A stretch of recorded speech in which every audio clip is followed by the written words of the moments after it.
ಅನುವಾದ ಸಾಹಿತ್ಯ ಎಲ್ಲರಿಗೂ ಬೇಕು. ಅನುವಾದ ಸಾಹಿತ್ಯ ಯಾರಿಗೂ ಬೇಡ ಅಂತ ಇಲ್ಲವೇ ಇಲ್ಲ. ಆದರೆ ಅನುವಾದವನ್ನು ಮಾಡುವಂಥ ಜವಾಬ್ದಾರಿಯನ್ನು ಕೆಲವರು ಮಾತ್ರ ನಿರ್ವಹಿಸ್ತಾ ಬಂದಿದ್ದಾರೆ ಮತ್ತು ಅದನ್ನು ಬದ್ಧತೆಯಿಂದ ಮಾಡ್ಕೊಂಡು ಬಂದಿದ್ದಾರೆ. ಕನ್ನಡದಲ್ಲಿ ನಾವು ಅನುವಾದ ಸಾಹಿತ್ಯ ಅಂತ ಮಾತಾಡುವಾಗ BM ಶ್ರೀ ಅವರನ್ನು ನಾವು ನೆನಪಿಸ್ಕೊಳ್ತೀವಿ. BM ಶ್ರೀ ಅವರ ಇಂಗ್ಲೀಷ್ ಗೀತೆಗಳು ಕನ್ನಡದಲ್ಲಿ ಮಾಡಿರುವಂಥ ಒಂದು ಬಹಳ ದೊಡ್ಡ ಪಲ್ಲಟಗಳನ್ನು, ಅದು ಕಾವ್ಯಕ್ಕೆ ತಂದಿರತಕ್ಕಂಥ ಒಂದು ಹೊಸತನ ಅಲ್ಲಿಂದ ಆರಂಭ. ಅದಕ್ಕಿಂತ ಹಿಂದಿನಿಂದಲೂ ಕೂಡ ಅನುವಾದ ಅನ್ನೋದು ಇದ್ದೇ ಇದೆ. ಅದು ಕವಿರಾಜ ಮಾರ್ಗದಿಂದಲೂ ಇದೆ, ಪಂಪನ ಕಾಲದಿಂದಲೂ ಇದೆ, ರನ್ನನ ಕಾಲದಿಂದಲೂ ಇದೆ. ಆದರೆ ಈಗ ಇದು ನಮ್ಮ ಆಧುನಿಕ ಕಾಲ, ಅನುವಾದಗಳ ಕಾಲ ಅಂತಲೇ ಇದನ್ನು ಗುರುತಿಸಲಾಗ್ತಾ ಇದೆ. ಅಂದರೆ ಈ ಮುಂಚೆ ಅನುವಾದಗಳು ಬರ್ತಾ ಇರಲಿಲ್ಲ ಅಂತಲ್ಲ, ಕನ್ನಡದಲ್ಲಿ ಸಾಕಷ್ಟು ನವೋದಯ ಕಾಲಘಟ್ಟದಿಂದಲೇ ಕನ್ನಡದಲ್ಲಿ ಅನುವಾದಗಳು ಆಗ್ತಾನೇ ಇದ್ದಾವೆ. ಈಗ ಇನ್ನೂ ಆ ಪ್ರಮಾಣ ಜಾಸ್ತಿ ಆಗ್ತಾ ಇದೆ. ಆದರೆ ಅನುವಾದಗಳ ಬಗ್ಗೆ ಅಧ್ಯಯನ ಬಹಳ ಕಡಿಮೆ, ಚರ್ಚೆ ಬಹಳ ಕಡಿಮೆ. ಅತಿ ಹೆಚ್ಚು ನಿರ್ಲಕ್ಷ್ಯಕ್ಕೆ ಒಳಗಾಗಿರುವಂಥ ಕನ್ನಡದ ಒಂದು ಯಾವುದಾದ್ರೂ ಒಂದು ಕ್ಷೇತ್ರ ಇದ್ದರೆ ಅದು ಅನುವಾದಗಳು ಮಾಡಿದ್ದಾರೆ. ಆದರೆ ಅನುವಾದಗಳ ಬಗ್ಗೆ ಚರ್ಚೆ, ಮಾತುಕತೆ, ವಿಮರ್ಶೆ ಬಹಳ ಕಡಿಮೆ ಇದೆ. ಅದು ಇಲ್ಲವೇ ಇಲ್ಲ ಅಂತ ಹೇಳ್ಬೋದು. ಅನುವಾದ ಅನ್ನೋದು ಇಲ್ಲಿ ನಾನು ಹೆಚ್ಚು ಮಾತಾಡ್ತಾ ಹೋಗಲ್ಲ. ಇವತ್ತು ನಮ್ಮ ಜೊತೆಯಲ್ಲಿ 3 ಜನ ಹಿರಿಯ ಅನುವಾದಕರು ಇದ್ದಾರೆ. ಮರಾಠಿಯಿಂದ ಚಂದ್ರಕಾಂತ್ ಪೋಕಳೆ ಅವರು 150ಕ್ಕೂ ಹೆಚ್ಚು ಕೃತಿಗಳನ್ನು ಕನ್ನಡಕ್ಕೆ ಅನುವಾದ ಮಾಡಿ ಕೊಟ್ಟಿದ್ದಾರೆ. ಆರಂಭದಲ್ಲಿ ಅವರು ಹೆಚ್ಚು ದಲಿತ ಆತ್ಮಕಥೆಗಳನ್ನು ಕನ್ನಡಕ್ಕೆ ಅನುವಾದ ಮಾಡಿದರು. ಆಗ 70-80ರ ದಶಕದಲ್ಲಿ ಬಹಳ ದೊಡ್ಡ ಅವುಗಳ ಬಗ್ಗೆ ಒಂದು ಚರ್ಚೆ ನಡೀತು. ಕಳೆದ ಒಂದು 40-50 ವರ್ಷಗಳಿಂದ ಅನುವಾದಕ್ಕೆ ಬಹಳ ಬದ್ಧತೆಯಿಂದ ಚಂದ್ರಕಾಂತ್ ಪೋಕಳೆ ಅವರು ತೊಡಗಿಸಿಕೊಂಡಿದ್ದಾರೆ. ಅವರು ಮಾಡಿರುವ ಅನೇಕ ಅನುವಾದ ಕೃತಿಗಳನ್ನು ನಾನು ಓದಿದ್ದೇನೆ. ಅದರಲ್ಲಿ ನನಗೆ ಬಹಳ ಇಷ್ಟವಾಗಿದ್ದು ಅಂದರೆ GA ಕುಲಕರ್ಣಿ ಅವರ ಕಥೆಗಳು. ಅವರ ಗುರುಗಳು ಕೂಡ ಹೌದು. ಅವರು ಆಮೇಲೆ ಅದ್ರ ಬಗ್ಗೆ ಮಾತಾಡ್ತಾರೆ. ಇನ್ನೊಬ್ಬರು ಮಲಯಾಳಂನಿಂದ KK ಗಂಗಾಧರನ್ ಅವರು ಅನುವಾದಗಳನ್ನು ಮಾಡಿದ್ದಾರೆ. ಕನ್ನಡದಲ್ಲಿ ಇವರು ಕಮಲಾದಾಸ್ ಅವರ ಕಥೆಗಳನ್ನು, MT ವಾಸುದೇವನ್ ನಾಯರ್ ಅವರ ಕಥೆ ಕಾದಂಬರಿಗಳನ್ನು, P ಪದ್ಮನಾಭನ್ ಅವರ ಕಥೆ ಕಾದಂಬರಿ, ವೈಕಂ ಮೊಹಮ್ಮದ್ ಬಶೀರ್, M ಮುಕುಂದನ್, SK ಪೊಟ್ಟೆಕಾಟ್ ಇವರ ಕೃತಿಗಳನ್ನು ಅನುವಾದ ಮಾಡಿದ್ದಾರೆ. ಕಮಲಾದಾಸ್ ಅವರ 235 ಕಥೆಗಳನ್ನು ಕನ್ನಡದಲ್ಲಿ ಅನುವಾದ ಮಾಡಿ ಕೊಟ್ಟಿದ್ದಾರೆ. ಅವು ಮಲಯಾಳಂನಿಂದ ಅನುವಾದ ಮಾಡದೇ ಹೋಗಿದ್ದರೆ ನಮಗೆ ಗೊತ್ತಾಗ್ತಾ ಇರಲಿಲ್ಲ. ಅನೇಕ ಲೇಖಕರು ಅವರ ಕಥೆಗಳು ನಮಗೆ ಗೊತ್ತಾಗ್ತಾ ಇರಲಿಲ್ಲ, ಮಾಡಿಕೊಟ್ಟಿದ್ದಾರೆ.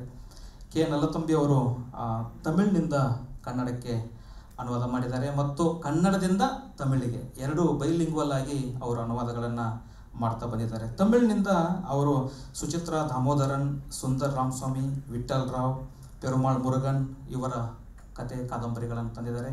ಕನ್ನಡದಿಂದ SL ಭೈರಪ್ಪ ಅವರ ಕೃತಿಯನ್ನು ಮಾಡಿದ್ದಾರೆ. S ದಿವಾಕರ್ ಅವರು ಮಾಡಿದ್ದಾರೆ. ಜಯಂತ್ ಕಾಯ್ಕಿನಿ, ನೇಮಿಚಂದ್ರ, ವಿವೇಕ್ ಶಾನ್ಬಾ, K ಬಾಲಕೃಷ್ಣನ್, GN ಮೋಹನ್ ಇವರ ಕೃತಿಗಳನ್ನು ಕೂಡ ತಮಿಳಿನಲ್ಲಿ ಅವರು ಅನುವಾದಗಳನ್ನು ಮಾಡಿದ್ದಾರೆ. ಈಗ ಮೊದಲನೇ ಪ್ರಶ್ನೆ ಚಂದ್ರಕಾಂತ್ ಪೋಕಳೆ ಸರ್ ಅವರಿಗೇ ಕೇಳ್ತೀನಿ.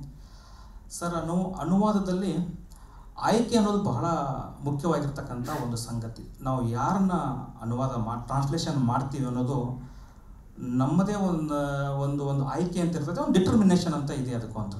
ನೀವು ಅನುವಾದ ಮಾಡುವಾಗ ನಿಮ್ಮ ಕಣ್ಣು ಮುಂದೆ ಮರಾಠಿಯ ಯಾವ ಕೃತಿಗಳು ಅದೇ ನೀವು ಮಾಡಿರುವಂಥ ಅನುವಾದಗಳನ್ನು ಯಾಕೆ ಆಯ್ಕೆ ಮಾಡಿದ್ರಿ, ಅದರ ಹಿನ್ನೆಲೆ ಏನು ಸ್ವಲ್ಪ ವಿವರಿಸಿ ಸರ್. ಎಲ್ಲರಿಗೂ ನಮಸ್ಕಾರ. ಮೂಲತಃ ನಾನು ಕೊಂಕಣಿ ಮಾತೃಭಾಷೆಯವನು. ಹೆಂಡತಿ ಮರಾಠಿ, ತಾಯಿ ಮರಾಠಿ, ಆಮೇಲೆ ಅಜ್ಜನ ಬಳಗ ಇವರೆಲ್ಲ ಮರಾಠಿನೇ. ಹೀಗಾಗಿ ನನಗೆ ಕೊಂಕಣಿ, ಮರಾಠಿ ಮತ್ತು ನಾನು ಕನ್ನಡದಲ್ಲಿ ಪ್ರಾಧ್ಯಾಪಕನಾಗಿ 35 ವರ್ಷ ಕೆಲಸ ಮಾಡಿದ್ದೇನೆ. ಕಲಬುರಗಿಯವರ ವಿದ್ಯಾರ್ಥಿ ಕೂಡ ಹೌದು. ಈ ಹಿನ್ನೆಲೆ ಒಳಗೆ ನಾನು ಬಿಳಿಕ್ಯಾಳದಂತಹ ಗಡಿ ಪ್ರದೇಶಕ್ಕೆ ಹೋದಾಗ ಅಲ್ಲಿ ಕನ್ನಡ ಮರಾಠಿ 2 ಸಂಸ್ಕೃತಿಗಳು ಕೂಡಿದ್ದು ಅಲ್ಲಿ ನನಗೆ ಹೆಚ್ಚು ಆಸಕ್ತಿ ಕೆರಳಿತು. ಸುಮಾರು 5ರಿಂದ 10 ವರ್ಷಗಳ ತನಕ ಎಲ್ಲ ಮರಾಠಿಯ ಆಧುನಿಕ ಕೃತಿಗಳನ್ನು ಓದ್ತಾ ಹೋದೆ. ಅಲ್ಲಿ ನನ್ನ ಗಮನಕ್ಕೆ ಬಂದಿದ್ದೇನು ಅಂತಂದರೆ, ನಾನು ಭಾಷಾಂತರ ಮಾಡೋದಕ್ಕಿಂತ ಮೊದಲು ಒಂದು ಸಣ್ಣ ಘಟನೆ ಹೇಳ್ತೇನೆ. ನಿಪ್ಪಾಣಿ ಅಂಥೇಳಿ ಒಂದು ಊರಿದೆ ಅಲ್ಲಿ ಗಡಿ ಪ್ರದೇಶದಲ್ಲಿ. ಅಲ್ಲಿ ಮಹಾದೇವ್ ಮೌರ್ಯ ಅಂತ ಹೇಳ್ಕೊಂಡು ಒಬ್ಬ ವ್ಯಕ್ತಿ ಇದ್ದಾರೆ. ಅವರ ಕಥಾ ಸಂಕಲನಕ್ಕೆ ಮಹಾರಾಷ್ಟ್ರ ರಾಜ್ಯ ಸರ್ಕಾರದ ಪ್ರಶಸ್ತಿ ಬಂತು. ಒಬ್ಬರಂದರು, ನಾನು ಕೇಳಿದೆ ಎಲ್ಲಿದ್ದಾರೆ ಮಹಾದೇವ್ ಮೌರ್ಯ, ಹಾಗಾದರೆ ಇಂಥ ಕಡೆ ಇದ್ದಾರೆ ಅಂಥೇಳಿ. ನಾನು ಕುತೂಹಲದಿಂದ ಅವರ ಕಥೆಯ ಸಂಕಲನಗಳನ್ನು ತರಿಸ್ಕೊಂಡೆ, ಓದಿದೆ. ಅಲ್ಲಿ ಎಂಥ ಕಥೆಗಳಿದ್ವು ಅಂತಂದರೆ ದೇವದಾಸಿಗಳ ಬಗ್ಗೆ ಕಥೆ ಇತ್ತು, ಬಿಳಿ ಕಾರ್ಮಿಕರ ಬಗ್ಗೆ ಕಥೆ ಇತ್ತು, ಅಲ್ಲಿ ವಖಾರ್ ಅಂತೇಳಿ ಕರೀತಾರೆ, ಈ ನಮ್ಮ ತಂಬಾಕನ್ನು ಪ್ರೊಸೆಸ್ ಮಾಡ್ತಾರಲ್ಲ ಅದಕ್ಕೆ ಮರಾಠಿ ಒಳಗೆ ವಖಾರ್ ಎನ್ನುವಂಥ ಶಬ್ದ ಇದೆ. ಚೌಗಲಿಯವರು ಅದರ ಬಗ್ಗೆ ನಾಟಕ ಕೂಡ ಮಾಡಿದ್ದಾರೆ. ಅಲ್ಲಿ ಅದ್ರ ಬಗ್ಗೆ ಎಲ್ಲ ಅವರು, ಆಮೇಲೆ ಎಲ್ಲಕ್ಕಿಂತಲೂ ಮುಖ್ಯ ಅಂತಂದರೆ ನಮ್ಮ ಕ್ಲೀನರ್ ಮತ್ತು ಡ್ರೈವರ್ಗಳ ಜೀವನದ ಬಗ್ಗೆ ಅವರು ಕಥೆಗಳನ್ನು ಬರೆದಿತ್ತು. ನಾನು ಹುಡುಕ್ತಾ ಹೋದೆ. ಒಂದು ಗಿರಣಿ ಇತ್ತು, ಹಿಟ್ಟಿನ ಗಿರಣಿ. ಅಲ್ಲಿ ಒಬ್ಬರು ಆ ಹಿಟ್ಟನ್ನು ಕೆಲಸ ಮಾಡ್ತಾಯಿದ್ರು, ಹಿಟ್ಟನ್ನು ಹಾಕೋದು ಅಂದರೆ ಕಾಳನ್ನು ಹಾಕಿ ಹಿಟ್ಟು ಮಾಡುವಂಥದ್ದು. ನಾನು ಅವರಿಗೆ ಕೇಳಿದೆ, ಮಹಾದೇವ್ ಮೌರ್ಯ ಇಲ್ಲಿದ್ದಾರೆ? ಅವ್ರು ನಗ್ನಗ್ತಾ ಅಂದರು, ನಾನೇ ಮಹಾದೇವ್ ಮೌರ್ಯ ಅಂತೇಳಿ. ನನಗೆ ಆಶ್ಚರ್ಯ ಆಗಿದ್ದು ಅಂತಂದರೆ, ಒಂದು ಖಾಕಿ ಪ್ಯಾಂಟು, ಆಮೇಲೆ ಖಾಕಿ ಶರ್ಟು, ಆಮೇಲೆ ಅವನು ಕಾಳು ತೊಗೊಂಡು ಹಿಟ್ಟಿನ ಗಿರಣಿ ಒಳಗೆ ಹಾಕಿ ಹಿಟ್ಟನ್ನು ಮಾಡಿ ಜನರಿಗೆಲ್ಲ ಕೊಡ್ತಾ ಇದ್ದ. ನನಗೆ ಕನ್ನಡದಿಂದ ಬಂದವನು ನಾನು, ಒಬ್ಬ ಹಿಟ್ಟಿನ ಗಿರಣಿ ಒಳಗೆ ಕೆಲಸ ಮಾಡುವಂಥ ವ್ಯಕ್ತಿ ರಾಜ್ಯ ಸಾಹಿತ್ಯ ಅಕಾಡೆಮಿ ಅಂತ ಪ್ರಶಸ್ತಿಯನ್ನು ಪಡಿತಾನಲ್ಲ, ನನಗೆ ಬಹಳ ಆಶ್ಚರ್ಯ ಆಯಿತು. ಇಲ್ಲಿಂದ ನನಗೆ ಕುತೂಹಲ ಕೆರಳಿತು. ಮುಂದೆ ನಾನೇನು ಮಾಡಿದೆ ಅಂತಂದರೆ ಮರಾಠಿ ಒಳಗಿರುವಂತಹ ಮರಾಠಿ ಸಾಹಿತ್ಯ ಚರಿತ್ರೆಯನ್ನು ತರಿಸ್ಕೊಂಡೆ. ಇಡೀ ಮರಾಠಿ ಸಾಹಿತ್ಯ ಚರಿತ್ರೆಯನ್ನು, ಅದರೊಳಗೆ ಮುಖ್ಯವಾಗಿ ಆಧುನಿಕ ಮರಾಠಿ ಸಾಹಿತ್ಯ ಚರಿತ್ರೆ ಪ್ರದಕ್ಷಿಣಾ ಅಂತ ಹೇಳ್ಕೊಂಡು ಒಂದು ಪುಸ್ತಕ ಇದೆ ಮರಾಠಿ ಒಳಗೆ, ಕಾಂಟಿನೆಂಟಲ್ ಪ್ರಕಾಶನದವರು ಪ್ರಕಟ ಮಾಡಿದ್ದು. ಅದರೊಳಗೆ ಇಡೀ ಆಧುನಿಕ ಮರಾಠಿ ಸಾಹಿತ್ಯದ ಎಲ್ಲ ಪುಸ್ತಕಗಳ ಪರಿಚಯ. ನಮ್ಮಲ್ಲಿ ರಂಶ್ರೀ ಮುಗುಳಿಯವರ ಪರಿಚಯ ಆಗಿದೆ, ಅದೇ ಥರ ಇದೆ ಅದು. ಅದನ್ನು ಓದಿದಾಗ ಅಲ್ಲಿ ಎಲ್ಲ ಮಹತ್ವದ ಕಥೆಗಳ ಬಗ್ಗೆ ಎಲ್ಲ ಇತಿಹಾಸನೇ ಇತ್ತು, ಚರ್ಚೆನೂ ಕೂಡ ಇತ್ತು. ಅದನ್ನು ನೋಡಿಕೊಂಡು ನಾನು ಸಾವಕಾಶವಾಗಿ ಅಲ್ಲಿಂದ ಆಯ್ಕೆ ಮಾಡಲಿಕ್ಕೆ ಪ್ರಾರಂಭ ಮಾಡಿದೆ. ಇದು ಒಂದು. ಎರಡನೇದು, ಮರಾಠಿ ಪತ್ರಿಕೆಗಳನ್ನು ಓದ್ತಾ ಇದ್ದೆ. ಅಲ್ಲಿ ವಿಮರ್ಶೆಗಳು ಬರ್ತಾ ಇತ್ತು, ಚರ್ಚೆಗಳಾಗ್ತಾ ಇದ್ದು. ಆ ಚರ್ಚೆಗಳನ್ನು ಗಮನಿಸಿಕೊಂಡು ಲ್ಯಾಂಡ್ ಮಾರ್ಕ್ ಆದಂತಹ, ಮೈಲ್ ಸ್ಟೋನ್ ಆದಂತಹ ಕೃತಿಗಳು ಯಾವುದಿದ್ದಾವೆ ಇವುಗಳ ಬಗ್ಗೆಲ್ಲ ಬಹಳ ಚರ್ಚೆ ನಡೀತಿತ್ತು. ಮರಾಠಿ ಒಳಗಂತೂ ಬಹಳ ದೊಡ್ಡ ಅದ್ಭುತವಾದಂಥ ಚರ್ಚೆಗಳನ್ನು, ಒಂದು ಹೊಸ ಪುಸ್ತಕ ಬಂದರೆ ಸಾಕು ಅದ್ರ ಬಗ್ಗೆ ನೂರಾರು ರೀತಿಯ ಪ್ರತಿಕ್ರಿಯೆಗಳು ಬರ್ತಾರೆ. ಅದು ಫಾರೋ ಇರ್ಬೋದು, ಅಗೇನೆಸ್ಟ್ ಇರ್ಬೋದು. ಈ ಚರ್ಚೆಗಳನ್ನೆಲ್ಲ ಗಮನಿಸಿದೆ. ಅಲ್ಲಿಂದ ಕೂಡ ಆಯ್ಕೆ ಮಾಡಲಿಕ್ಕೆ ಪ್ರಾರಂಭ ಮಾಡಿದೆ. ಡಾಕ್ಟರ್ ನರಹಳ್ಳಿ ಅವರು ನಾನು BA ಓದುವಾಗ ಮೇಷ್ಟ್ರಾಗಿದ್ದರು. ಒಂದಿನ ಕ್ಲಾಸ್ನಲ್ಲಿ ಅವರು ಪಾಠ ಮಾಡ್ತಾ ಆತ್ಮಕಥೆಗಳ ಬಗ್ಗೆ ಲಕ್ಷ್ಮಣ್ ಗಾಯಕ್ವಾಡ್ ಅವರ ಉಚಿಲವನ್ನು ಪ್ರಸ್ತಾಪ ಮಾಡಿದರು ಕ್ಲಾಸಲ್ಲಿ. ಆಮೇಲೆ ನಾವು ಲೈಬ್ರರಿಗೆ ಹೋಗಿ ತೊಗೊಂಡು ಬಂದು ನಾನು ಓದಿದೆ. ಅಂದರೆ ಅನುವಾದ ಏನು ಮಾಡುತ್ತೆ ಅಂದರೆ, ಒಂದು ಕೃತಿ ಇನ್ನೊಂದು ಭಾಷೆಯ, ಇನ್ನೊಂದು ಸಂಸ್ಕೃತಿಯ, ಇನ್ನೊಂದು ಜಗತ್ತನ್ನು ನಮ್ಮ ಮುಂದೆ ತೆರೆದಿಡುತ್ತದೆ. ನಾವು ಕನ್ನಡ ಜಗತ್ತೇ ಭಾಳ ದೊಡ್ಡದು ಅಂದ್ಕೊಂಡಿರ್ತೀವಿ, ಆದರೆ ಅದಕ್ಕೆ ಇನ್ನೊಂದು ಬೇರೆ ರೀತಿಯಲ್ಲಿ ಇದೆಯಲ್ಲ ಅಂತ ನನಗೆ ಅನಿಸಿದ್ದು ಆವಾಗ. ಅದಕ್ಕೆ ಅನುವಾದಗಳಿಗೆ ಬಹಳ ಪ್ರಾಮುಖ್ಯತೆ ಇದ್ದೇ ಇದೆ. ಸರ್, ಈಗ KK ಗಂಗಾಧರನ್ ಅವರಿಗೆ ಅದೇ ಪ್ರಶ್ನೆಯನ್ನು ಕೇಳ್ತಾ ಇದ್ದೀನಿ. KK ಗಂಗಾಧರನ್ ಅವರು ಮಾತು ತುಂಬ ಸ್ವಾರಸ್ಯಕರವಾಗಿರ್ತದೆ. ಅನುವಾದದ ಬಗ್ಗೆ ನಾವು ಏನು ಪ್ರಶ್ನೆ ಕೇಳಿದರೂ ಅವ್ರನ್ನ ಘಟನೆ ಹೇಳ್ತಾರೆ, ಅದಕ್ಕೊಂದು ಕತೆ ಇರ್ತದೆ, ಅದು ಭಾಳ ನೆನಪಿಟ್ಕೊಂಡಿರ್ತಾರೆ ಅವರು. ಸರ್, ನೀವು ಮಲಯಾಳಂನಿಂದ ಮಾಡಿರುವಂಥ ಒಂದು ಕಥೆಗಳು, ಕಾದಂಬರಿಗಳಿದೆಯಲ್ಲ, ಅದರ ಹಿನ್ನೆಲೆ, ಅನುವಾದದ ನಿಮ್ಮ ಅನುಭವದ ಹಿನ್ನೆಲೆ ಮತ್ತು ಆಯ್ಕೆ ಏನು ಅನ್ನೋದು?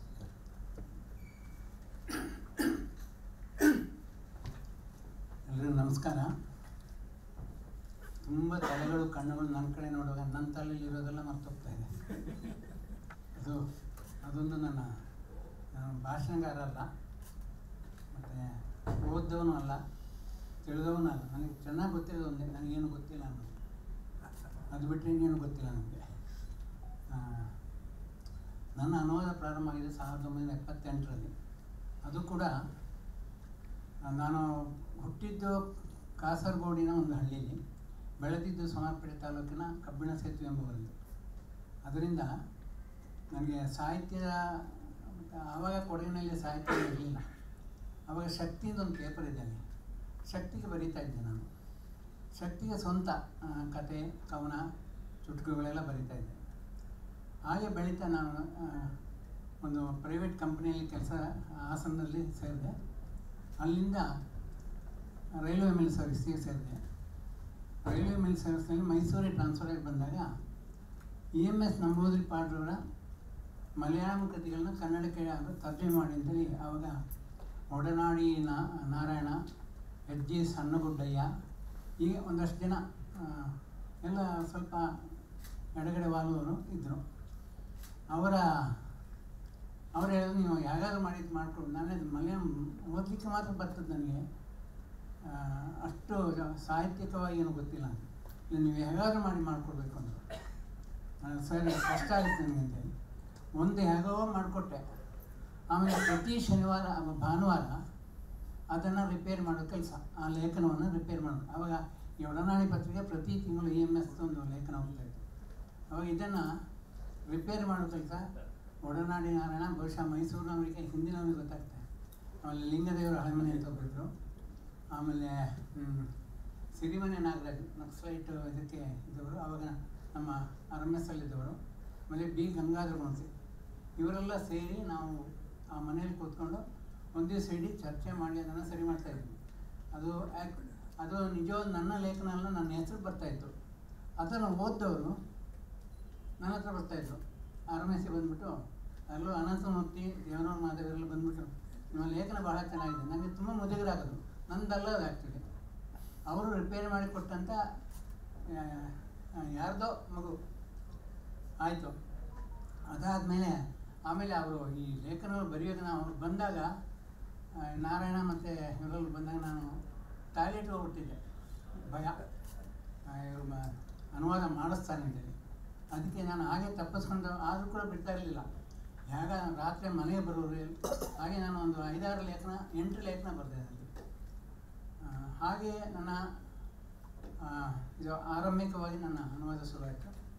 ಅದರ ನಂತರ 83ನೇ ಇಸ್ವಿಯಲ್ಲಿ ಮಲ್ಲಿಗೆ ಪತ್ರಿಕೆಯಲ್ಲಿ ಒಂದೊಂದು ಅನುವಾದಿತ ಕಥೆ ಬಂತು. ಅದರ ಮೊದಲು ನಾನು ಘಟನೆಯನ್ನು ಹೇಳ್ಬಿಡ್ತೀನಿ ರಾಜಮನೆ. ಒಂದು 1980ರಲ್ಲಿ ನಾನು ಮೈಸೂರು 79 ಮೈಸೂರಿಗೆ ಬಂದೆ, ಬೆಂಗಳೂರಿಗೆ ಬಂದೆ. 80ರಲ್ಲಿ ಇವರು ವೆಂಕಟೇಶ್ ಪತ್ರಿಕೆ ಶುರುವಾಯಿತು. ಆವಾಗ ನಾನು 6 ಪೇಜಿನ ಒಂದು ಕತೆ ತೊಗೊಂಡೋಗಿ ಲಂಕೇಶ್ಗೆ ಕೊಟ್ಟೆ. ಕೂತಿದ್ರು, ಸಿಗರೇಟ್ ಸೇರ್ತಾಯಿದ್ರು. ಸರ್ ಒಂದು ಕತೆ ಬರೆದಿದ್ದೀನಿ ತಗೊಳ್ಳಿ ಅಂದೆ. ಇಟ್ಟೋಗಪ್ಪ ಅಂದರು. ಇಟ್ಟು ಬಂದೆ. ನಾಳೆ 11 ಗಂಟೆ ಬಾ ಅಂದರು. ಹೋದೆ. ಅದನ್ನು ಓದಿ ನೆಕ್ಸ್ಟ್ ಡೇ ಹೇಳ್ತೀನಿ ನಾನು ಅಂತ ಹೇಳಿದ್ರು. ನಾನು ಹೋದೆ, ನೆಕ್ಸ್ಟ್ ಡೇ ಹೋದೆ. ನೆಕ್ಸ್ಟ್ ಡೇ ಹೋದಾಗ ಅವರು ಸಿಗರೇಟ್ ಸೇರ್ತಾಯಿದ್ರು. ಸಿಗರೇಟ್ ಹೇಗ್ತಾಯಿದ್ದ ಹೊಗೆ, ಹೀಗೆ ಫುಲ್ಲು ಹೊಗೆ ಇತ್ತು ಅದರೊಳಗೆ. ನನಗೆ ಅದು ಹೊಗೆ ಆಗ್ತಾ ಇರಲಿಲ್ಲ ಅವಾಗ. ಆಮೇಲೆ ನಾನು ಕಲಿತೆ ಬೇರೆ. ನಂತರ ಸಿಗರೇಟ್ ಸೇರ್ತಾ ಅವರು, ಸರ್ ಕತೆ ಆಗಿದೆ, ಕಾಫಿ ಕುಡಿತೀನಿ ಅಂದರು. ಅದಕ್ಕೆ ಉತ್ತರ ಕೊಡಲಿಲ್ಲ. ಕೊಡ್ತೀನಿ ಸರ್ ಅಂದರೆ ಕಾಫಿ ತರಿಸ್ಕೊಡ್ತೀನಿ. ಸಿಗರೇಟ್ ಸೇರ್ತಿಲ್ಲ ಸರ್ ನನಗೆ. ಆಮೇಲೆ ಅದೆಲ್ಲ ಆದಮೇಲೆ ಆಗಿದೆ ಸರ್ ಕತೆ, ಇರೋ ಹೇಳ್ತೀನಿ, ಏನೋ ಅವಸರ ಇಷ್ಟೊಂದು. ಒಂದು ಫಸ್ಟ್ ಹೇಳಿದ್ರು, I will be happy if you write ಅಂದರು. ಖುಷಿಯಾಯಿತು. ಮೇಲಪ್ಪದೆ ನಾನು ಆಕಾಶ ಚಿತ್ರಕ್ಕೆ ಬಂದುಬಿಟ್ಟೆ. ಆಮೇಲೆ 2 ಪಫ್ ಹೇಳಿದ್ರು, I will be very happy if you don't write ಅಂತ. ಅಲ್ಲಿ ಕುಸಿದು ಹೋದೆ ನಾನು. ಪಾತಾಳಕ್ಕೆ ಆಮೇಲೆ ಅಲ್ಲಿಗೆ ನನ್ನ ಸ್ವಂತ ಬರವಣಿಗೆ ನಿಂತೇ ಹೋಯ್ತು. ಅಲ್ಲಿ ಮುಂದಕ್ಕೆ ನಾನು ಬರೀಲಿಲ್ಲ. ಹಾಗೆಯೇ ನನ್ನ ಅನುವಾದದ್ದು ಇನ್ನೊಂದು ಘಟನೆ ಹೇಳ್ಬಿಡ್ತೀನಿ. ನಾನು ಶಕ್ತಿ ಪತ್ರಿಕೆಯಲ್ಲಿ ಉಪಸಂಪಾದಕ ಸೇರಿಕೊಂಡೆ. ಏನೋ ಗ್ರಾಚಾರಕ್ಕೆ ಸೇರಿಕೊಂಡೆ. 2 ದಿವಸ ಒಳ್ಳೆ ಇದು ಇಟ್ಟರು. ನೆಕ್ಸ್ಟ್ ನೀನೇ ಕಣ ನನ್ನ ಸೀಟಲ್ಲಿ ಅಂತ ಅವ್ರಿಗೆ ಹೇಳ್ಬಿಟ್ರೆ. ಶಕ್ತಿ ಪತ್ರಿಕೆ BS ಗೋಪಾಲ್ ಯಾವಾಗ ಎಲೆಡಿಕೆ ಹಾಕಿರ್ತಾರೆ ಅವರು. ಎಲೆಡಿಕೆ ಆಗೇ ಇಲ್ಲೆಲ್ಲ ಸುರಿತಾ ಇತ್ತು ಅಷ್ಟು. ಆಮೇಲೆ ಹೇಳಿದ್ರು, 3ನೇ ದಿವಸ ಹೋದೆ, ಸೈನ್ ಮಾಡಬೇಡ ಸೈನ್ ಮಾಡಬೇಡ, ಓದ್ದು ಹೊರಗೆ ತಿಂದೆ ನಾನು. ನನಗೆ ಗೊತ್ತಾಗಲಿಲ್ಲ ಯಾಕೆ ಈ ಥರ. 2 ದಿವಸ ಒಟ್ಟಿಗೆ ಕಾಫಿ ಕುಡಿದ್ರು, ಇವತ್ತಿನ ಈ ಥರ.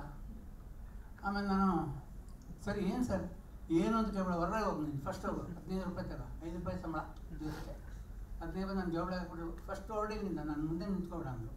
ಅಷ್ಟೊತ್ತಿಗೆ ಫೋನ್ ರಿಸೀವರ್ ಕೆಳಗಿಟ್ಟಿದ್ರು. ಅಲ್ಲಿ ಏನಾಗಿದೆ ಅಂದರೆ, ಅದರ ಹಿಂದಿನ ದಿವಸ ಒಂದು ಮೆಸೇಜ್ ಬಂದಿತ್ತು. ಇದು ಬಹಳಷ್ಟು ಕಡೆ ಹೇಳಿದ್ದೀನಿ. With the help of villages, the pregnant lady was admitted to hospital. ಊರವರ ಸಹಾಯದಿಂದ ಗರ್ಭಿಣಿಯಾದ ಹೆಂಗಸನ್ನು ಆಸ್ಪತ್ರೆಗೆ ಸೇರಿಸಲಾಗಿದೆ. ಅದು ಏನು ತಪ್ಪಿಕೊಂಡು ನನಗೆ ಗೊತ್ತಾಗ್ತದೆ. ಅದನ್ನು ನೋಡಿ ತುಂಬ ಜನ ಅವರು ಧೈರ್ಯವಾಗಿ ಹಾಕ್ಬಿಟ್ಟಿದ್ದಾರೆ, ಪ್ರಿಂಟ್ ಮಾಡಿ ಹಾಕ್ಬಿಟ್ಟಿದ್ರು. ಆಮೇಲೆ ಅವರಿಗೆ ಫೋನ್ ಬರ್ತಾಯಿತ್ತು. ಅವಾಗ AK ಸುಬ್ಬಯ್ಯ ಒಂದು ಹಿತವಾಣಿ ಅಂತ ಒಂದು ಪೇಪರ್ ವಿರಾಜಪೇಟೆ ನಡೆಸ್ತಾ ಇದ್ರು. ಅವರು ವ್ಯಂಗ್ಯವಾಗಿ ಬೇರೆಯವ್ರ ಕೈಯಿಂದ ಫೋನ್ ಮಾಡಿಸ್ಬಿಟ್ಟು ಏನೋ ನಿನ್ನ ಪೇಪರ್ ಈ ಥರ ಆಗ್ತಾಯಿದೆ ಆ ಥರ ಆಗ್ತಾಯಿದೆ ಅಂತ. ಇಲ್ಲ, ನಾನು 13 ವರ್ಷ ನಾನು ರೆಪ್ಯುಟೇಷನ್ ಹಾಳು ಮಾಡಿಬಿಟ್ಟಿದ್ದೀನಿ, ನೋಡಿಲ್ಲ ನಾನು. ಆಯಿತು. ಆಮೇಲೆ ಎಲೆಟ್ಕೆ, ಫುಲ್ ಎಲೆಟ್ಕೆ, ಅದು ಬೇರೆ. ಅದಾದಮೇಲೆ ನಾನು ನನ್ನ ಸ್ವಂತ ಬರವಣಿಗೆ, ನನಗೆ ಪತ್ರಕರ್ತರ ಆಗಲಿಕ್ಕೆ ಏನು ಚೆನ್ನಾಗಿ ಪ್ಲ್ಯಾಂಟರ್ಸ್ ಇದ್ದರು, ಸಿಕ್ಕಾಪಟ್ಟೆ ಸೌಂದರ್ಯ ಇದ್ದೇ ಗೊತ್ತಾಗುತ್ತೆ. ಸುತ್ತ ಪ್ಲ್ಯಾಂಟರ್ಸು. ಅವ್ರು ನಮ್ಮನ್ನ ಕೂಲಿ ಥರ ನೋಡ್ತಾಯಿದ್ರು. ಅವ್ರ ಕಾರ್ ನೋಡ್ಬೋದು, ನಾವು ಮುಟ್ಟುವಾರು, ಮುಟ್ಟಿದರೆ ಏಟು. ನಾನು ಒಂದ್ಸರಿ ಏಟು ಹೊಡೆಸ್ಕೊಂಬಿಟ್ಟಿದ್ದೆ ಡ್ರೈವರ್ ಕೈಯಿಂದ. ಅದರಿಂದ ಆ ಏಟು ಇದೆಯಲ್ಲ ಈಗಲೂ ನೋಯ್ತಾ ಇದೆ ಈ ಕಡೆ. ಆಯ್ತು. ಅದಾದಮೇಲೆ ಅವ್ರೇನು ಮಾಡಿದ್ರು, ನನ್ನ ಅಲ್ಲಿಂದ ಹೊರಟ್ಬಿಟ್ಟು ಈ ಹಾಸನದಲ್ಲಿ ಜನಮಿತ್ರ ಅನ್ನೋ ಪತ್ರಿಕೆ ಇತ್ತು, ಈಗಿದೆಯೋ ಗೊತ್ತಿಲ್ಲ, ಅದರಲ್ಲಿ ಸೇರ್ಕೊಂಡು ಸ್ವಲ್ಪ ಟೆಂಪ್ರರಾಗಿ ಕೆಲಸ ಇರಲಿಲ್ಲ, ಸೇರಿಕೊಂಡೆ. ಅಲ್ಲಿ ನನಗೆ ಕರುಣಾಮೂರ್ತಿ ಅಂತ ಎಡಿಟ್ರು, ನೀನು ವಾರ ಭವಿಷ್ಯ ಬರೀಬೇಕು ಅಂದರು. ಸರ್, ನನಗೆ ಅದ್ರಲ್ಲಿ ನಂಬಿಕೆಯಲ್ಲಿ ನೀನು ವಾರ ಭವಿಷ್ಯ ಬರೀಬೇಕು, ಹಳೆ ಪೇಪರ್ ತಗೊಳ್ಳಯ್ಯ, ಮೇಷ ವೃಷಭ ಅದೆಲ್ಲ ಮಿಕ್ಸ್ ಮಾಡಿ ಬರೀ, ನಿನ್ನ ಕಷ್ಟ. ಆಯಿತು. ನಾನೇನು ಮಾಡಿದೆ, ಬರೆದು ವಾರಕ್ಕೆ 5 ಕಾರ್ಡ್ ಬರ್ತಾಯಿತ್ತು. ಈ ಜನಮಿತ್ರದಲ್ಲಿ ಬರುವಷ್ಟು ಒಳ್ಳೆ ಭವಿಷ್ಯ ಯಾವುದೋ ಅದು ನನ್ನ ಜೀವನದಲ್ಲಿ ಅತ್ಯಂತ ರೋಚಕ ಮೂಮೆಂಟ್ ಅದು.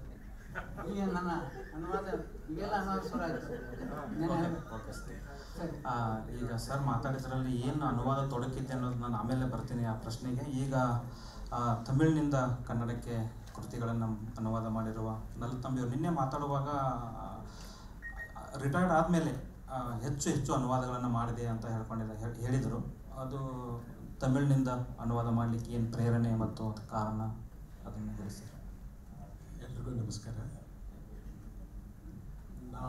ನಮ್ಮ ತಾತ ಕಾಲದಲ್ಲಿ ನಾವು ತಮಿಳುನಾಡಿನಿಂದ ಮೈಸೂರಿಗೆ ವಲಸೆ ಬಂದಂಥವು. ನಾನು ಹುಟ್ಟಿ ಬೆಳೆದಿದ್ದೆಲ್ಲ ಮೈಸೂರಲ್ಲಿ ಆಗ 60ರ ಇಸ್ವಿಗಳ ಸಮಯದಲ್ಲಿ ತಮಿಳು ಕಲಿಸೋದಕ್ಕೆ ಯಾವ ಒಂದು ಪಾಠಶಾಲೆಯೂ ಇರಲಿಲ್ಲ ಮೈಸೂರಲ್ಲಿ. ಕನ್ನಡನೇ ನಾವು ಕಲಿಬೇಕಾಗಿತ್ತು. ನಮಗೆ ತಮಿಳು ಕಲಿಸೋದಕ್ಕೋಸ್ಕರ ತಮಿಳುನಾಡಿನ ಕುಂಭಕೋಣಂನಿಂದ ಒಬ್ಬ ಮೇಷ್ಟ್ರನ್ನ ಕರ್ಕೊಂಡು ಬಂದು ಅವ್ರಿಗೊಂದು ಮೈಸೂರಲ್ಲಿ ಮನೆ ಮಾಡಿಕೊಟ್ಟು ನಮ್ಮ ಕಮ್ಯುನಿಟಿಯ ಒಂದು 20 ಮನೆಗಳ ಮಕ್ಕಳಿಗೆ ತಮಿಳು ಕಲಿಸ್ಕೊಡೋಕ್ಕೆ ಶುರು ಮಾಡಿದ್ರು. ನಮಗೆ ಶನಿವಾರ ಭಾನುವಾರ ತಮಿಳು ಪಾಠ ಮನೆಗಳಲ್ಲಿ ನಡೆಯೋದು, ಸ್ಕೂಲಲ್ಲಿ ನಮಗೆ ಕನ್ನಡ ಪಾಠ ನಡೆಯೋದು. ಹೀಗೆ ನಾವು ತಮಿಳು ಕನ್ನಡ ಎರಡನ್ನೂ ಕಲಿತಂಥವು. ಅದಾದಮೇಲೆ ನನಗೆ ಯಾವುದೇ ಸಾಹಿತ್ಯದ ಒಂದು ಭಾಳ ಅನುಭವನೋ ಅಥವಾ ಸಾಹಿತ್ಯ ಓದೋದು ಎಂಥದ್ದು ಇರಲಿಲ್ಲ. ಮೈಸೂರಲ್ಲಿ ಶ್ರೀಕಾಂತ ಅಂತ ಒಬ್ಬ ಒಳ್ಳೆ ಕಥೆಗಾರರಿತ್ತು. ಅವರ ಸ್ನೇಹ ನನಗಿತ್ತು. ಅವರು ನನಗಿಂತ ಭಾಳ ಹಿರಿಯರು, ನನಗಿಂತ 15 ವರ್ಷ ಹಿರಿಯರಾಗಿದ್ದರು ಆ ಸಮಯದಲ್ಲಿ. ನನಗೆ 14 ವಯಸ್ಸು 15 ವಯಸ್ಸು ಇರ್ಬೋದು. ಆವಾಗಿಂದಲೂ ಅವರು ನನಗೆ ಭಾಳ ಪರಿಚಯ. ಅವರು ನನಗೆ ಮೊದಲು ನನಗೆ ಕೊಟ್ಟಿದ್ದು ಒಂದು ಪುಸ್ತಕ ಅಂದರೆ ಶರಶ್ಚಂದ್ರರ ಶ್ರೀಕಾಂತ ಪುಸ್ತಕ. ಆ ಶ್ರೀಕಾಂತ ಪುಸ್ತಕವನ್ನು ಓದಿದ ಮೇಲೆ ನನಗೆ ಒಂದು ಸಾಹಿತ್ಯದ ಬಗ್ಗೆ, ಕಥೆಗಳ ಬಗ್ಗೆ ಓದಬೇಕು ಅನ್ನೋದ್ರ ಬಗ್ಗೆ ಒಂದು ಆಸಕ್ತಿ ಹುಟ್ಟುಕೊಳ್ತು. ಅದಾದಮೇಲೆ ನಮ್ಮ ಮನೆಗಳ ಸಮಸ್ಯೆಗಳು ಬೇರೆ ಬೇರೆ ಇದರಲ್ಲಿ ನಾನು ಮೈಸೂರು ಬಿಡಬೇಕಾಗಿತ್ತು. ಮೈಸೂರನ್ನು ಬಿಟ್ಟೆ. ಅದಾದಮೇಲೆ ನನಗೆ ಯಾವುದೇ ಓದಿರಲಿಲ್ಲ. ಒಂದು ಕಂಪನಿನಲ್ಲಿ ಅಂದರೆ ಹಾಸಿಗೆ ದಿಮ್ಮ ಮಾರುವಂಥ ಒಂದು ಕಂಪನಿನಲ್ಲಿ ಕೆಲಸಕ್ಕೆ ಸೇರಿಕೊಂಡೆ. ಅಲ್ಲಿ 35 ವರ್ಷ ನಿರಂತರವಾಗಿ ಕೆಲಸ ಮಾಡಿದೆ. ಎಲ್ಲರನ್ನೂ ನಿದ್ದೆ ಮಾಡಿಸೋದೇ ನನ್ನ ಕೆಲಸವಾಗಿತ್ತು, ಬೇರೆ ಏನೂ ಇರಲಿಲ್ಲ. ಅದಾದಮೇಲೆ ನನಗೆ ನಿವೃತ್ತಿ ಆದಮೇಲೆ ಏನು ಮಾಡಬೇಕು ಅನ್ನೋದು ಒಂದು ದೊಡ್ಡ ಸಮಸ್ಯೆ. ಯಾಕೆಂದರೆ ನನಗೆ ಮಂಡಿ ನೋವ್ತಾ ಇದೆ, ನನ್ನ PF ದುಡ್ಡು ಎಷ್ಟಿದೆ, ಇನ್ನೊಂದೇನೋ ಇದೆ, ಹಾಗೆಲ್ಲ ಮಾತಾಡಿಕೊಂಡು ಕೂರುವಂಥ ಸ್ವಭಾವ ಇರತಕ್ಕಂಥ ಮನುಷ್ಯ ಅಲ್ಲ ನಾನು. ನನಗೆ ಯಾವುದಾದ್ರೂ ಒಂದು ಚುರುಕಾಗಿ ನಡೀತಾನೇ ಇರಬೇಕು, ಜೀವನದಲ್ಲಿ ಚುರುಕಾಗಿ ಇರಬೇಕು ನನಗೆ. ಯಾಕೆಂದರೆ ನನ್ನ ಕೆಲಸವೂ ಹಾಗಿತ್ತು. ಯಾಕೆಂದರೆ ಓಡಾಟ, ತಿಂಗಳಿಗೆ 22 ದಿನ ಓಡಾಟದಲ್ಲೇ ಇರ್ತಾ ಇದ್ದೆ. ಈ ರೀತಿಯೆಲ್ಲ ಓಡಾಟದಲ್ಲಿ ಇರುವಂಥ ಒಂದು ಚುರುಕು ಜೀವನದಲ್ಲಿ ಇರುವಾಗ ನನಗೆ ಸುಮ್ಮನೆ ಒಂದು ಕುರ್ಚಿ ಮೇಲೆ ಆರಾಮಾಗಿ ಕೂತ್ಕೊಳ್ಳೋಕ್ಕೆ ಯಾವತ್ತೂ ಇಷ್ಟ ಆಗಲಿಲ್ಲ. ಏನಾದರೂ ಮಾಡಬೇಕು ಅನ್ನೋದಕ್ಕೋಸ್ಕರ ನಾನು ಸುಮ್ಮನೆ ನನಗೆ ಭಾಳ ಚಿಕ್ಕ ವಯಸ್ಸಿಂದ ನೀಲು ಕವನಗಳು, ಲಂಕೇಶ್ ಅವರು ನೀಲು ಕವನಗಳು ಅಂದರೆ ಭಾಳ ಇಷ್ಟ. ನಾನು ಹೈದರಾಬಾದಲ್ಲಿ 14 ವರ್ಷ ಜೀವನ ಮಾಡ್ತಿದ್ದಾಗಲೂ ಕೂಡ ನಾನು ಲಂಕೇಶ್ ಪತ್ರಿಕೆಯನ್ನು ತರಿಸ್ಕೊಂಡು ಆ ನೀಲು ಕವನಗಳನ್ನು ಮಾತ್ರ ಕತ್ತರಿಸಿ ಒಂದು ನೋಟ್ ಪುಸ್ತಕದಲ್ಲಿ ಅಂಟಿಸ್ತಾ ಹೋಗ್ತಾ ಇದ್ದೆ. ಆ ಒಂದು ನೀಲಿ ಕವನಗಳ 4 ಸಂಕಲನಗಳು ಒಟ್ಟಾಗಿ ಇಲ್ಲಿ ಬಂದಿತ್ತು ಆವಾಗ. ಅದನ್ನು ನಾನು ಕೊಂಡುಕೊಂಡು ಆ 4 ನೀಲಿ ಕವನದಲ್ಲಿ ಒಂದು 400 ಒಂದು 1500 ಸಣ್ಣ ಸಣ್ಣ ಪುಟ್ಟ ಕವನಗಳಿತ್ತು. ಅದರಲ್ಲಿ ಒಂದು 400 ಕವನಗಳನ್ನು ಆಯ್ಕೆ ಮಾಡಿ ನಾನು ಆ 400 ಕವನಗಳನ್ನು ತಮಿಳಿಗೆ ಅನುವಾದ ಮಾಡಿ ನೀಟಾಗಿ DTP ಪ್ರಿಂಟ್ ಮಾಡಿ ಸ್ಪೈರಲ್ ಬೈಂಡ್ ಮಾಡಿ ಒಂದು ಮೂಲೆಯಲ್ಲಿ ಇಟ್ಟಿದ್ದೆ. ಒಂದು ದಿನ ಒಂದು 6 ತಿಂಗಳು 7 ತಿಂಗಳು ಅದು ಹಂಗೆ ಬಿದ್ದಿತ್ತು. ಫೇಸ್ಬುಕ್ಕಲ್ಲಿ ಬರುವಂಥ ಕವನಗಳನ್ನು, ತಮಿಳು ಕವನಗಳನ್ನು ಕನ್ನಡಕ್ಕೂ, ಕನ್ನಡ ಕವನಗಳನ್ನು ತಮಿಳಿಗೂ ಸುಮ್ಮನೆ ಅನುವಾದ ಮಾಡಿ ಇರ್ತಾ ಇದ್ದೆ. ಅಲ್ಲಿ ಏನು ಎಲ್ಲರೂ ಫ್ರೆಂಡ್ ಅಂದಮೇಲೆ ಎಲ್ಲರೂ ಲೈಕ್ ಹಾಕೋರೆ, ಬೇರೆ ಇನ್ನೇನು ಇಲ್ಲ ಅಲ್ಲಿ. ಸೊ ಎಲ್ಲರೂ ಲೈಕ್ ಆಗ್ತಾ ಇದ್ರು. ನನಗೇನೋ ಉತ್ಸಾಹ, ಎಲ್ಲರೂ ಲೈಕ್ ಆಗ್ತಿದ್ದಾರೆ, ಎಲ್ರಿಗೂ ಈ ಕವನಗಳು ಇಷ್ಟ ಆಗ್ತಾ ಇದೆ ಅನ್ನೋ ಒಂದು ಭ್ರಮೆ. ಆ ಭ್ರಮೆಯಲ್ಲೇ ನಾನಿದ್ದೆ. ಆದರೆ ಈ ಸ್ಪೈರಲ್ ಬೆಂಡಿಂಗ್ ಮಾಡಿ ಮೂಲೆಯಲ್ಲಿ ಬಿದ್ದಿದ್ದನ್ನು ಒಂದಿನ ನಮ್ಮ ಮನೆಯವ್ರನ್ನ ಹೆಂಡತಿ ನೋಡಿ, ಇದೇನು ಇದನ್ನು ಬರೆದಿಟ್ರಿ, ನೀವು ಎಷ್ಟು ಇದಕ್ಕೆ 6-7 ತಿಂಗಳು ಕಷ್ಟಪಟ್ಟಿದ್ದನ್ನೆಲ್ಲ ಬರೆದಿಟ್ರಿ, ಒಂದು ಮೂಲೆಯಲ್ಲಿ ಸ್ಪೈರಲ್ ಬೆಂಡಿಂಗ್ ಮಾಡಿ ನೀಟಾಗಿ ಇಟ್ಬಿಟ್ಟಿದ್ದೀರ, ಒಂದಿನ ಧೂಳು ಹಿಡಿದು ಇದರಲ್ಲಿರೋ ಅಕ್ಷರಗಳು ಅಳಿಸೋಗ್ಬಿಡ್ತವೆ, ನೀವು ಇದನ್ನು ಇಟ್ಕೊಂಡು ಏನು ಮಾಡ್ತೀರಾ, ಯಾರಿಗಾದ್ರೂ ತೋರಿಸಿ, ಆವಾಗಲೇ ಇದರಲ್ಲಿ ಏನಿದೆ ಅಂತ ಗೊತ್ತಾಗುತ್ತೆ ಅಂತ ಹೇಳಿ. ಆವಾಗ ನಾನು ತಗೊಂಡೋಗಿ 2-3 ಜನಕ್ಕೆ ತೋರಿಸಿದಾಗ, ತಮಿಳು ಲೇಖಕರಿಗೆ ತೋರಿಸಿದಾಗ ಅವರು ನನಗೆ ಉತ್ಸಾಹದ ಮಾತುಗಳನ್ನು ಕೊಟ್ಟರು. ನೀನು ಬರೀಬಲ್ಲೆ, ನೀನು ಬರೀ ಅನ್ನೋಕ್ಕೆ ಶುರು. ಆವಾಗ ಅದನ್ನು ಒಂದು ಪಬ್ಲಿಷರಿಗೆ ಕೊಟ್ಟಾಗ ಅವ್ರು ಪಬ್ಲಿಷ್ ಮಾಡಿದ್ರು. ಅದೇ ನನ್ನ ಮೊದಲು ಬಂದಂಥ ಅನುವಾದದ ಕೃತಿ. ಅದಾದ ಮೇಲೆ ನನಗೆ ಮಾಡಿದ್ದು BV ಭಾರತಿಯವರ ಸಾಸುವೆ ತಂದವಳು ಅನ್ನೋ ಪುಸ್ತಕ. ಇದನ್ನು ನಾನು ತಮಿಳಿಗೆ ಅನುವಾದ ಮಾಡಿದೆ. ತಮಿಳಿಗೆ ನಾನು ಅನುವಾದ ಮಾಡಿದಾಗ ಇದು ಭಾಳ ತಮಿಳಲ್ಲಿ ಒಂದು ಒಳ್ಳೆಯ ರೀತಿಯಲ್ಲಿ ವಾಚಕರು ಅದನ್ನು ರಿಸೀವ್ ಮಾಡಿಕೊಂಡು. ಆದರೆ ನನಗೆ ಇದರಲ್ಲಿ ಒಂದು ಭಾಳ ಮುಖ್ಯವಾದ ಸಂಗತಿ ಇಲ್ಲಿ ಹೇಳಬೇಕು ಅಂದರೆ, ಒಂದು ದಿನ ರಾತ್ರಿ 10:30-11 ಗಂಟೆ ಇರ್ಬೋದು, ನನಗೊಂದು ಫೋನ್ ಕಾಲ್ ಬಂತು. ನನಗೆ ಅವರ ಧ್ವನಿಯಲ್ಲಿ ನಾನು ಅಂದ್ಕೊಂಡೆ ಅವ್ರಿಗೊಂದು 35-40 ವಯಸ್ಸು ಇರಬಹುದು. ಒಂದು ಮಹಿಳೆ ಒಬ್ಬರು ಫೋನ್ ಮಾಡಿದ್ರು ನನಗೆ. ಫೋನ್ ಮಾಡಿ ಅಳಕ್ಕೆ ಶುರು ಮಾಡಿದ್ರು. ನನಗೆ ಗಾಬರಿ ಆಯಿತು. ರಾತ್ರಿ ಹೊತ್ತು ಒಂದು ಹೆಣ್ಣು ಫೋನ್ ಮಾಡಿ ಫೋನಲ್ಲಿ ಅಳಕ್ಕೆ ಶುರು ಮಾಡಿದ್ರೆ ಗಾಬರಿ ಆಗದೆ ಇನ್ನೇನಾಗುತ್ತೆ, ಗಾಬರಿ ಪಕ್ಕದಲ್ಲಿ ಬೇರೆ ಹೆಂಡತಿ ಇದ್ದಾರೆ. ಸೊ ಗಾಬರಿ ಆಗೋಕ್ಕೆ ಶುರು ಆಯಿತು. ಗಾಬರಿ ಆದಾಗ ಅವರು ಸುಮ್ಮನೆ ಅಳ್ತಾ ಇದ್ದಾರೆ. ನಾನು ಯಾರು, ಏನು, ಯಾತಕ್ಕೆ ಅಳ್ತಾ ಇದೆಯಾ, ಯಾರಮ್ಮ ನೀನು ಅಂತ ಕೇಳ್ತಾ ಇದ್ದೆ. ಸರ್, ನಿಮ್ಮ ಪುಸ್ತಕ ನಾನು ಓದದೆ ಹೋದರೆ ನಾನು ಬದುಕ್ತಾ ಇರಲಿಲ್ಲ ಅಂತ. ನನಗೆ ಆಶ್ಚರ್ಯ ಆಗೋಯ್ತು. ಯಾಕಮ್ಮ, ಏನಾಯಿತು, ಅಂಥದ್ದು ಏನಾಯಿತು ನನ್ನ ಪುಸ್ತಕದಿಂದ ಅಂತ ಕೇಳಿದೆ. ಇಲ್ಲ, ಈ ಪುಸ್ತಕ ನನಗೆ ಸಿಕ್ಕದೆ ಹೋಗಿದ್ದರೆ ಇನ್ನು 1 ವಾರದಲ್ಲಿ ನಾನು ಆತ್ಮಹತ್ಯೆ ಮಾಡ್ಕೋಬೇಕು ಅನ್ನೋ ಪ್ರಯತ್ನದಲ್ಲಿದ್ದೆ. ನನಗೂ ಕ್ಯಾನ್ಸರ್ ಇದೆ, ನಾನು ಆತ್ಮಹತ್ಯೆ ಮಾಡ್ಕೋಬೇಕು ಅನ್ನೋ ಪ್ರಯತ್ನದಲ್ಲಿದ್ದೆ. ಅದನ್ನು ಈ ಪುಸ್ತಕ ಓದಿದ ಮೇಲೆ ಅದನ್ನು ತಪ್ಪಿಸ್ತು. ನನಗೆ ಈ ಆತ್ಮಹತ್ಯೆ ಮಾಡ್ಕೊಳ್ಳೋಂಥ ಯೋಚನೆ ಕೈ ಬಿಟ್ಟಿದ್ದೀನಿ. ಇದರಲ್ಲಿ ಹೆಂಗಾದರೂ ಆ ಹೆಂಗಸು ಹೆಂಗೆ ಹೋರಾಡಿ ತನ್ನ ಜೀವನವನ್ನು ಬದುಕಿಸ್ಕೊಂಡು ಆ ರೀತಿ ನಾನು ನನ್ನ ಜೀವನವನ್ನು ಕಟ್ಕೊಳ್ಬೇಕು ಅಂತ ನನಗೆ, ಅದಕ್ಕೋಸ್ಕರನಾದರೂ ನಾನು ಬದುಕಬೇಕು ಅಂಥೇಳಿ ಆ ಪುಸ್ತಕದ ಬಗ್ಗೆ ಭಾಳ ಒಂದು ಪ್ರಶಂಸೆಯ ಮಾತುಗಳನ್ನು ಆಡೋಕ್ಕೆ ಶುರು ಮಾಡಿದಾಗ ನನಗನ್ಕೊಂಡೆ, ಸಾಹಿತ್ಯ ಏನೋ ಒಂದು ದೊಡ್ಡ ಕೆಲಸ ಮಾಡ್ತಾ ಇದೆ. ಬರವಣಿಗೆಗಳು, ಈ ರೀತಿಯ ಅನುವಾದಗಳು, ಇದು ಒಂದು ಜೀವವನ್ನು ಉಳಿಸೋದಿದೆ. ಅದಕ್ಕಿಂತ ದೊಡ್ಡ ಸಾಹಿತ್ಯ ಇನ್ನೇನು ಬೇಕಾಗಿದೆ, ಇನ್ಯಾವ ಸಾಹಿತ್ಯವೂ ಬೇಕಾಗಿಲ್ಲ. ಸೊ ಇದನ್ನು ನಾನು ಕಂಡುಕೊಂಡಾಗ ನನಗನ್ನಿಸ್ತು, ಓಕೆ, ಇದರಲ್ಲಿ ನಾವು ಮುಂದುವರಿಯೋಣ ಅಂತ ಅಂದ್ಕೊಂಡು ನಾನು ಇದರಲ್ಲಿ ಮುಂದುವರಿಯೋಕ್ಕೆ ಶುರು ಮಾಡಿದೆ. ಆವಾಗ ಅನೇಕ ತಮಿಳು ಲೇಖಕರು, ಕನ್ನಡ ಲೇಖಕರು ಕೂಡ ನನಗೆ ಈ ಪುಸ್ತಕ ಓದು, ಆ ಪುಸ್ತಕ ಓದು ಅಂತ ನನಗೆ ಸಜೆಸ್ಟ್ ಮಾಡ್ತಾಯಿದ್ರು. ನನಗೆ ಯಾವ ಪುಸ್ತಕಗಳು ಹಿಡಿಸ್ತಾ ಇತ್ತೋ ಅಂಥ ಒಂದು ಪುಸ್ತಕಗಳನ್ನು ಮಾತ್ರ ನಾನು ಅನುವಾದ ಮಾಡ್ತಾಯಿದ್ದೆ. ಆದರೆ ಆ ರೀತಿ ಅನುವಾದ ಆಗಿದ್ದೆ ಗಾಚರ್ ಗೋಚರ್, ವಂಶವೃಕ್ಷ, ಜಯಂತ್ ಕಾಕಿಣಿಯವರ ತೂಫಾನ್ ಮೇ, ದಿವಾಕರ್ ಅವರ ಇತಿಹಾಸ, ಈ ರೀತಿ ಅನೇಕ ಪುಸ್ತಕಗಳು ತಮಿಳಿಗೂ, ಪೆರುಮಾಳ್ ಮುರುಗನ್ ಅವರ ಅರ್ಧನಾರೀಶ್ವರ, ಹೂಕೊಂಡ, ಇಂಥ ಪುಸ್ತಕಗಳು ಕನ್ನಡಕ್ಕೂ ಬಂದಿವೆ. ಈ ರೀತಿ ನಾನು ಕೊನೆಗೆ ನನ್ನ ಆಯ್ಕೆ ನನ್ನದೇನೆ. ನನಗೆ ಹಿಡಿಸಿದ್ರು ಯಾರೇ ನನಗೇನೇ ಸಜೆಸ್ಟ್ ಮಾಡಿದ್ರು ಅದನ್ನು ಅಂತಿಮವಾಗಿ ಆಯ್ಕೆ ಯಾರ ದಯೆ ದಾಕ್ಷಿಣ್ಯಗಳಿಗೂ ನಾನು ಅನುವಾದ ಮಾಡೋದಿಲ್ಲ. ನನಗೆ ಹಿಡಿಸಿದ್ರೆ ಮಾತ್ರ ನಾನು ಅನುವಾದ ಮಾಡ್ತೀನಿ. ಆ ರೀತಿ ನಾನು ಈ ಅನುವಾದ ಕ್ಷೇತ್ರಕ್ಕೆ ಬಂದಿದ್ದು. ನನ್ನ ಆಯ್ಕೆಯೂ ಆ ರೀತಿಯೇ ಇರುತ್ತೆ. 3 ಜನರ ಮಾತು ಕೇಳಿದ ಮೇಲೆ ನನಗೆ ಪೂತಿನ ಅವರ ಒಂದು ಮಾತು ನೆನಪಾಗ್ತಾ ಇದೆ. ಭವನಿ ಮಜ್ಜನ ಲಘಿಮಾ ಕೌಶಲ ಅಂತ. ಅನುವಾದ ಭಾಳ ಶ್ರಮವನ್ನು ಕೇಳುವಂಥ ಕೆಲಸ. ಆಥರ್ ಏನು ಎಫರ್ಟ್ ಹಾಕಿ ಬರೀತಾರೆ ಅದಕ್ಕಿಂತ ಹೆಚ್ಚಿನ ಒಂದು ಬೌದ್ಧಿಕ ಪರಿಶ್ರಮವನ್ನು ಬೇಡುವಂಥ ಒಂದು ಕ್ಷೇತ್ರ ಇದು.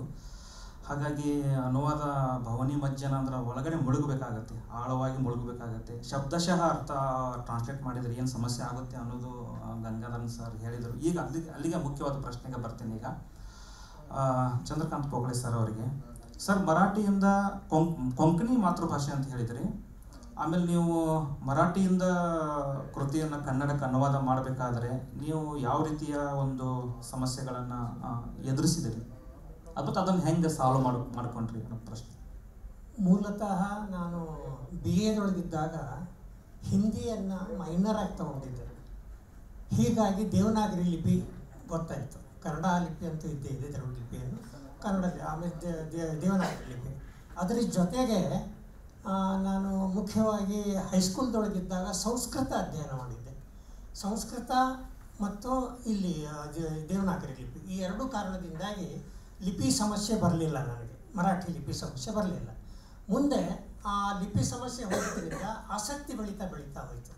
ಪುಸ್ತಕಗಳನ್ನು ಓದ್ತಾ ಹೋದಾಗೆ ಮುಂದೆ ಅಲ್ಲಿರುವಂಥ ಬೇರೆ ಸಮಸ್ಯೆಗಳು ನನಗೆ ಎದುರಾದವು.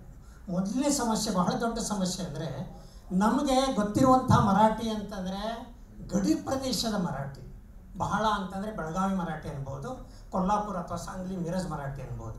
ನಮಗೆ ಪುಣಾ ಮರಾಠಿ ಗೊತ್ತಿಲ್ಲ. ಅಲ್ಲಿ ಎಷ್ಟು ಪ್ರದೇಶ ಮಾಡ್ತಾರೆ ಅಂದರೆ, ಖಾಂದೇಶ ಅಂತೇಳಿ ಒಂದು ಪ್ರದೇಶ ಇದೆ, ಮಾಣದೇಶ ಅಂತೇಳಿ ಒಂದು ಪ್ರದೇಶ ಇದೆ, ಕೊಂಕಣ ಅಂತೇಳಿ ಒಂದು ಪ್ರದೇಶ ಇದೆ, ವಿದರ್ಭ ಅಂಥೇಳಿ ಮರಾಠವಾಡ ಅಂತೇಳಿ ಪ್ರದೇಶ ಇದೆ. ಆ ಪ್ರದೇಶದ ಮರಾಠಿ ನನಗೆ ಗೊತ್ತಿಲ್ಲ, ಇವತ್ತಿಗೂ ಗೊತ್ತಿಲ್ಲ ಪ್ರಾಮಾಣಿಕವಾಗಿ ಹೇಳೋದಿದ್ರೆ. ಬಹಳ ಅಂದರೆ ಗ್ರಾಂಥಿಕವಾದಂಥ ಮರಾಠಿ ಗೊತ್ತಾಗ್ತದೆ, ಆದರೆ ಆಡು ಭಾಷೆ ಇದೆಯಲ್ಲ, ಆಡು ಭಾಷೆಯನ್ನು ಅರ್ಥ ಮಾಡ್ಕೊಳ್ಳೋದು ಬಹಳ ಕಷ್ಟ. ಒಮ್ಮೆ ಕೇಂದ್ರ ಸಾಹಿತ್ಯ ಅಕಾಡೆಮಿಯವರು ಮರಾಠಿಯ ದಲಿತ ಏಕಾಂಕ ನಾಟಕವನ್ನು ಭಾಷಾಂತರ ಮಾಡಿಕೊಡಿ ಅಂತ ಕಳಿಸಿದರು. ಅಲ್ಲಿ ದತ್ತಾ ಭಗತ್ ಅಂಥೇಳಿ ಒಬ್ಬ ನಾಟಕಕಾರ ಮಹಾರಾಷ್ಟ್ರದ 10 ಬೇರೆ ಪ್ರದೇಶಗಳ 10 ಏಕಾಂಕ ನಾಟಕಗಳನ್ನು ಆಯ್ಕೆ ಮಾಡಿಕೊಂಡಿದ್ರು. ನಾನು ಓದಿದಾಗ ನನಗೆ ಗಾಬರಿನೇ ಆಯಿತು. ಯಾಕಂದರೆ ನನಗೆ 10 ಕನ್ನಡ ಪ್ರಾದೇಶಿಕ ಭಾಷೆಗಳು ಗೊತ್ತಿಲ್ಲ. ನನಗೆ ಗೊತ್ತಿರೋದು 1, 2, 3 ಕನ್ನಡ ಪ್ರಾದೇಶಿಕ ಭಾಷೆಗಳು. ಆದರೆ ಈಗ 10 ಪ್ರಾದೇಶಿಕ ಕನ್ನಡ ಭಾಷೆಗಳನ್ನು ಭಾಷಾಂತರದಲ್ಲಿ ಹೇಗೆ ತರಬೇಕು? ಯಾಕಂದರೆ ಆಯ್ಕೆಯವರು ಆಯ್ಕೆ ಮಾಡ್ಕೊಂಡಿದ್ರು, ಒಂದೇ ಪ್ರದೇಶದ ನಾಟಕಗಳಿರಲಿಲ್ಲ. ಅವ್ರಿಗೆ ಹೇಳಿದೆ ನಾನು, ಈ ಥರ ಇದೆ, ಇದನ್ನು ಭಾಷಾಂತರ ಮಾಡಬೇಕಾದ್ರೆ 10 ಪ್ರದೇಶದ ಭಾಷಾಂತರಕಾರರು ಬೇಕು, ಆವಾಗ ಈ ಭಾಷಾಂತರ ಸರಿ ಆಗ್ತದೆ, ಅಲ್ಲಿ ತನಕ ಸಾಧ್ಯ ಇಲ್ಲ. ಆವಾಗ ಅವರಂದರು, ಇದನ್ನು ಮಾಡೋರು ಯಾರೂ ಇಲ್ಲ, ನಿಮ್ಮ ಸಮಸ್ಯೆ ಎಲ್ಲರಿಗೂ ಇದೆ, ನಿಮ್ಮ ಕಡೆಯಿಂದ ಏನು ಸಾಧ್ಯನೋ ಅದನ್ನು ಮಾಡಿಕೊಡಿ ಅಂತಂದರು. ಕೊನೆಗೆ ನಾನು ಉತ್ತರ ಕರ್ನಾಟಕದ ಗಡಿ ಪ್ರದೇಶದ, ಬೆಳಗಾವಿಯ ಗಡಿ ಪ್ರದೇಶದ ಒಂದೇ ಭಾಷೆಯನ್ನು ಇಟ್ಕೊಂಡು 10 ನಾಟಕಗಳನ್ನು ಒಂದೇ ರೀತಿ ಭಾಷಾಂತರ ಮಾಡಬೇಕಾಯ್ತು. ಇದು ನನ್ನ ಇತಿಮಿತಿ ಅಥವಾ ಫೇಲ್ಯೂರ್ ಅಂತ ಹೇಳ್ಬೋದೇನು.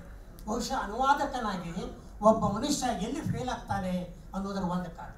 ಎರಡನೇದು, ಗೋವಾದೊಳಗೆ ಬೋರ್ಕರ್ ಅಂತ ಹೇಳ್ಕೊಂಡು ಒಬ್ಬ ಕವಿ ಇದ್ದಾರೆ. ಅವರು ಕವಿತೆ ಬಹಳ ಶ್ರೇಷ್ಠವಾದಂಥ ಕವಿತೆಗಳನ್ನು ಬರೆದಿದ್ದಾರೆ. ಅವರು ಮರಾಠಿ ಕವಿತೆಗಳನ್ನು ತರಿಸ್ಕೊಂಡು ಓದಿದೆ. ಭಾಲಚಂದ್ರ ನೇಮಾಡಿ ಅವರ ಕವಿತೆಗಳು, ಅವರು ಪುನಃ ಇದರೊಳಗೆ ಪಣಜಿ ಒಳಗೆ ಪ್ರೊಫೆಸರ್ ಆಗಿದ್ರು, ಇಂಗ್ಲೀಷ್ ಪ್ರೊಫೆಸರ್ ಆಗಿ ಕೆಲಸ ಮಾಡ್ತಾಯಿದ್ರು. ಆವಾಗ ಅವರು ಗೋವಾವನ್ನು ಅಂದರೆ ಕೊಂಕಣಿ ಭಾಷೆಯನ್ನು ಮತ್ತು ಮರಾಠಿ ಭಾಷೆಯನ್ನು ಎರಡನ್ನೇ ಹಿಡ್ಕೊಂಡು ಕವಿತೆ ಬರೆದು. ಈಗ ಬೋರ್ಕರ್ ಅವ್ರದ್ದಾಗಲಿ ನೇಮಾಡಿ ಅವ್ರದ್ದಾಗಲಿ ಇದನ್ನು ಭಾಷಾಂತರ ಮಾಡಬೇಕಾದ್ರೆ ಇಲ್ಲಿ 2 ಭಾಷೆಗಳಿದ್ದಾವೆ. ನಾನು ಭಾಷಾಂತರ ಮಾಡಿದ್ರೆ ಒಂದೇ ಭಾಷೆ ಮಾಡಬೇಕು ಕನ್ನಡದಲ್ಲಿ. ಇದು ಹಾಗೆ ಅಂತಂದಾಗ ಅವರು ಒಂದೇ ಮಾತು ಹೇಳಿದರು, ಅಚ್ಚ ಮರಾಠಿ ಒಳಗೆ ಯಾವ ಕವಿತೆಗಳಿದ್ದಾವೋ ಅದನ್ನಷ್ಟೇ ನೀವು ಆಯ್ಕೆ ಮಾಡಿಕೊಳ್ಳಿ. ನೀವು ಇದನ್ನು ಮಾಡಲಿಕ್ಕೆ ಹೋದರೆ ಸಾಧ್ಯ ಆಗೋದಿಲ್ಲ. ಯಾಕಂತಂದರೆ ಈ ನದಿ ಸ್ಟೈಲ್ ಅಂತ ಒಂದು ಕಾದಂಬರಿ ಇದೆ, ಅಲ್ಲಿಯೂ ಕೂಡ ಏನಾಗಿದೆ, ತೃತೀಯ ಲಿಂಗಿಗಳ ಒಂದು ಭಾಷೆ ಹಿಂದಿ. ಆ ಕಾದಂಬರಿಕಾರ ಬೋರ್ಗಾಂವ್ಕರ್ ಅಂತಿದ್ದಾರೆ. ಅವ್ರು ಏನು ಮಾಡಿದರು ಅಂದರೆ, ಮರಾಠಿ ಮತ್ತು ಹಿಂದಿ, ಉರ್ದು ಅಂತಂದ್ರೆ ಬೇಕಾದರೆ ಆ ಎರಡನ್ನೂ ಮಿಕ್ಸ್ ಮಾಡಿಕೊಂಡು ಅವರು ಕಾದಂಬರಿ ಬರೆದಿದ್ದಾರೆ. ಮರಾಠಿಯ ಒಂದು ವೈಶಿಷ್ಟ್ಯ ಏನು ಅಂತಂದರೆ, ಕೆಲವರು ಬರೇ ಮರಾಠಿ ಭಾಷೆಯೊಳಗೆ ಮಾತ್ರ ಕವಿತೆ ಆಗಲಿ, ಕಥೆ ಆಗಲಿ, ಕಾದಂಬರಿ ಆಗಲಿ ಬರೆಯೋದಿಲ್ಲ, ಆಯಾ ಪ್ರದೇಶದ ಬೇರೆ ಭಾಷೆಗಳನ್ನ ಇಟ್ಕೊಂಡು ಕೂಡ ಬರೀತಾರೆ. ಹಿಂದಿಯ ಪ್ರಮಾಣ ಅಂತೂ ಬಹಳ ದೊಡ್ಡ ಪ್ರಮಾಣದಲ್ಲಿದೆ. ಹೀಗಾಗಿ ಅದನ್ನು ಭಾಷಾಂತರ ಮಾಡಬೇಕಾದ್ರೆ ಈ ಸಮಸ್ಯೆಗಳು ಕೂಡ ಬರ್ತವೆ.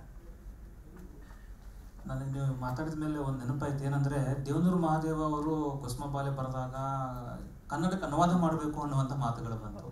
ಅಂದರೆ ನಾವು ಪ್ರಾದೇಶಿಕ ಭಾಷೆಗಳನ್ನು ಅದನ್ನು ಗೌರವಿಸ್ತಾ ಇಲ್ಲ ಹಾಗೆ ನೋಡಿದ್ರೆ. ಅಂದರೆ ಒಂದು ಸ್ಟ್ಯಾಂಡರ್ಡ್ ಹೇಳ್ತೇನೆ.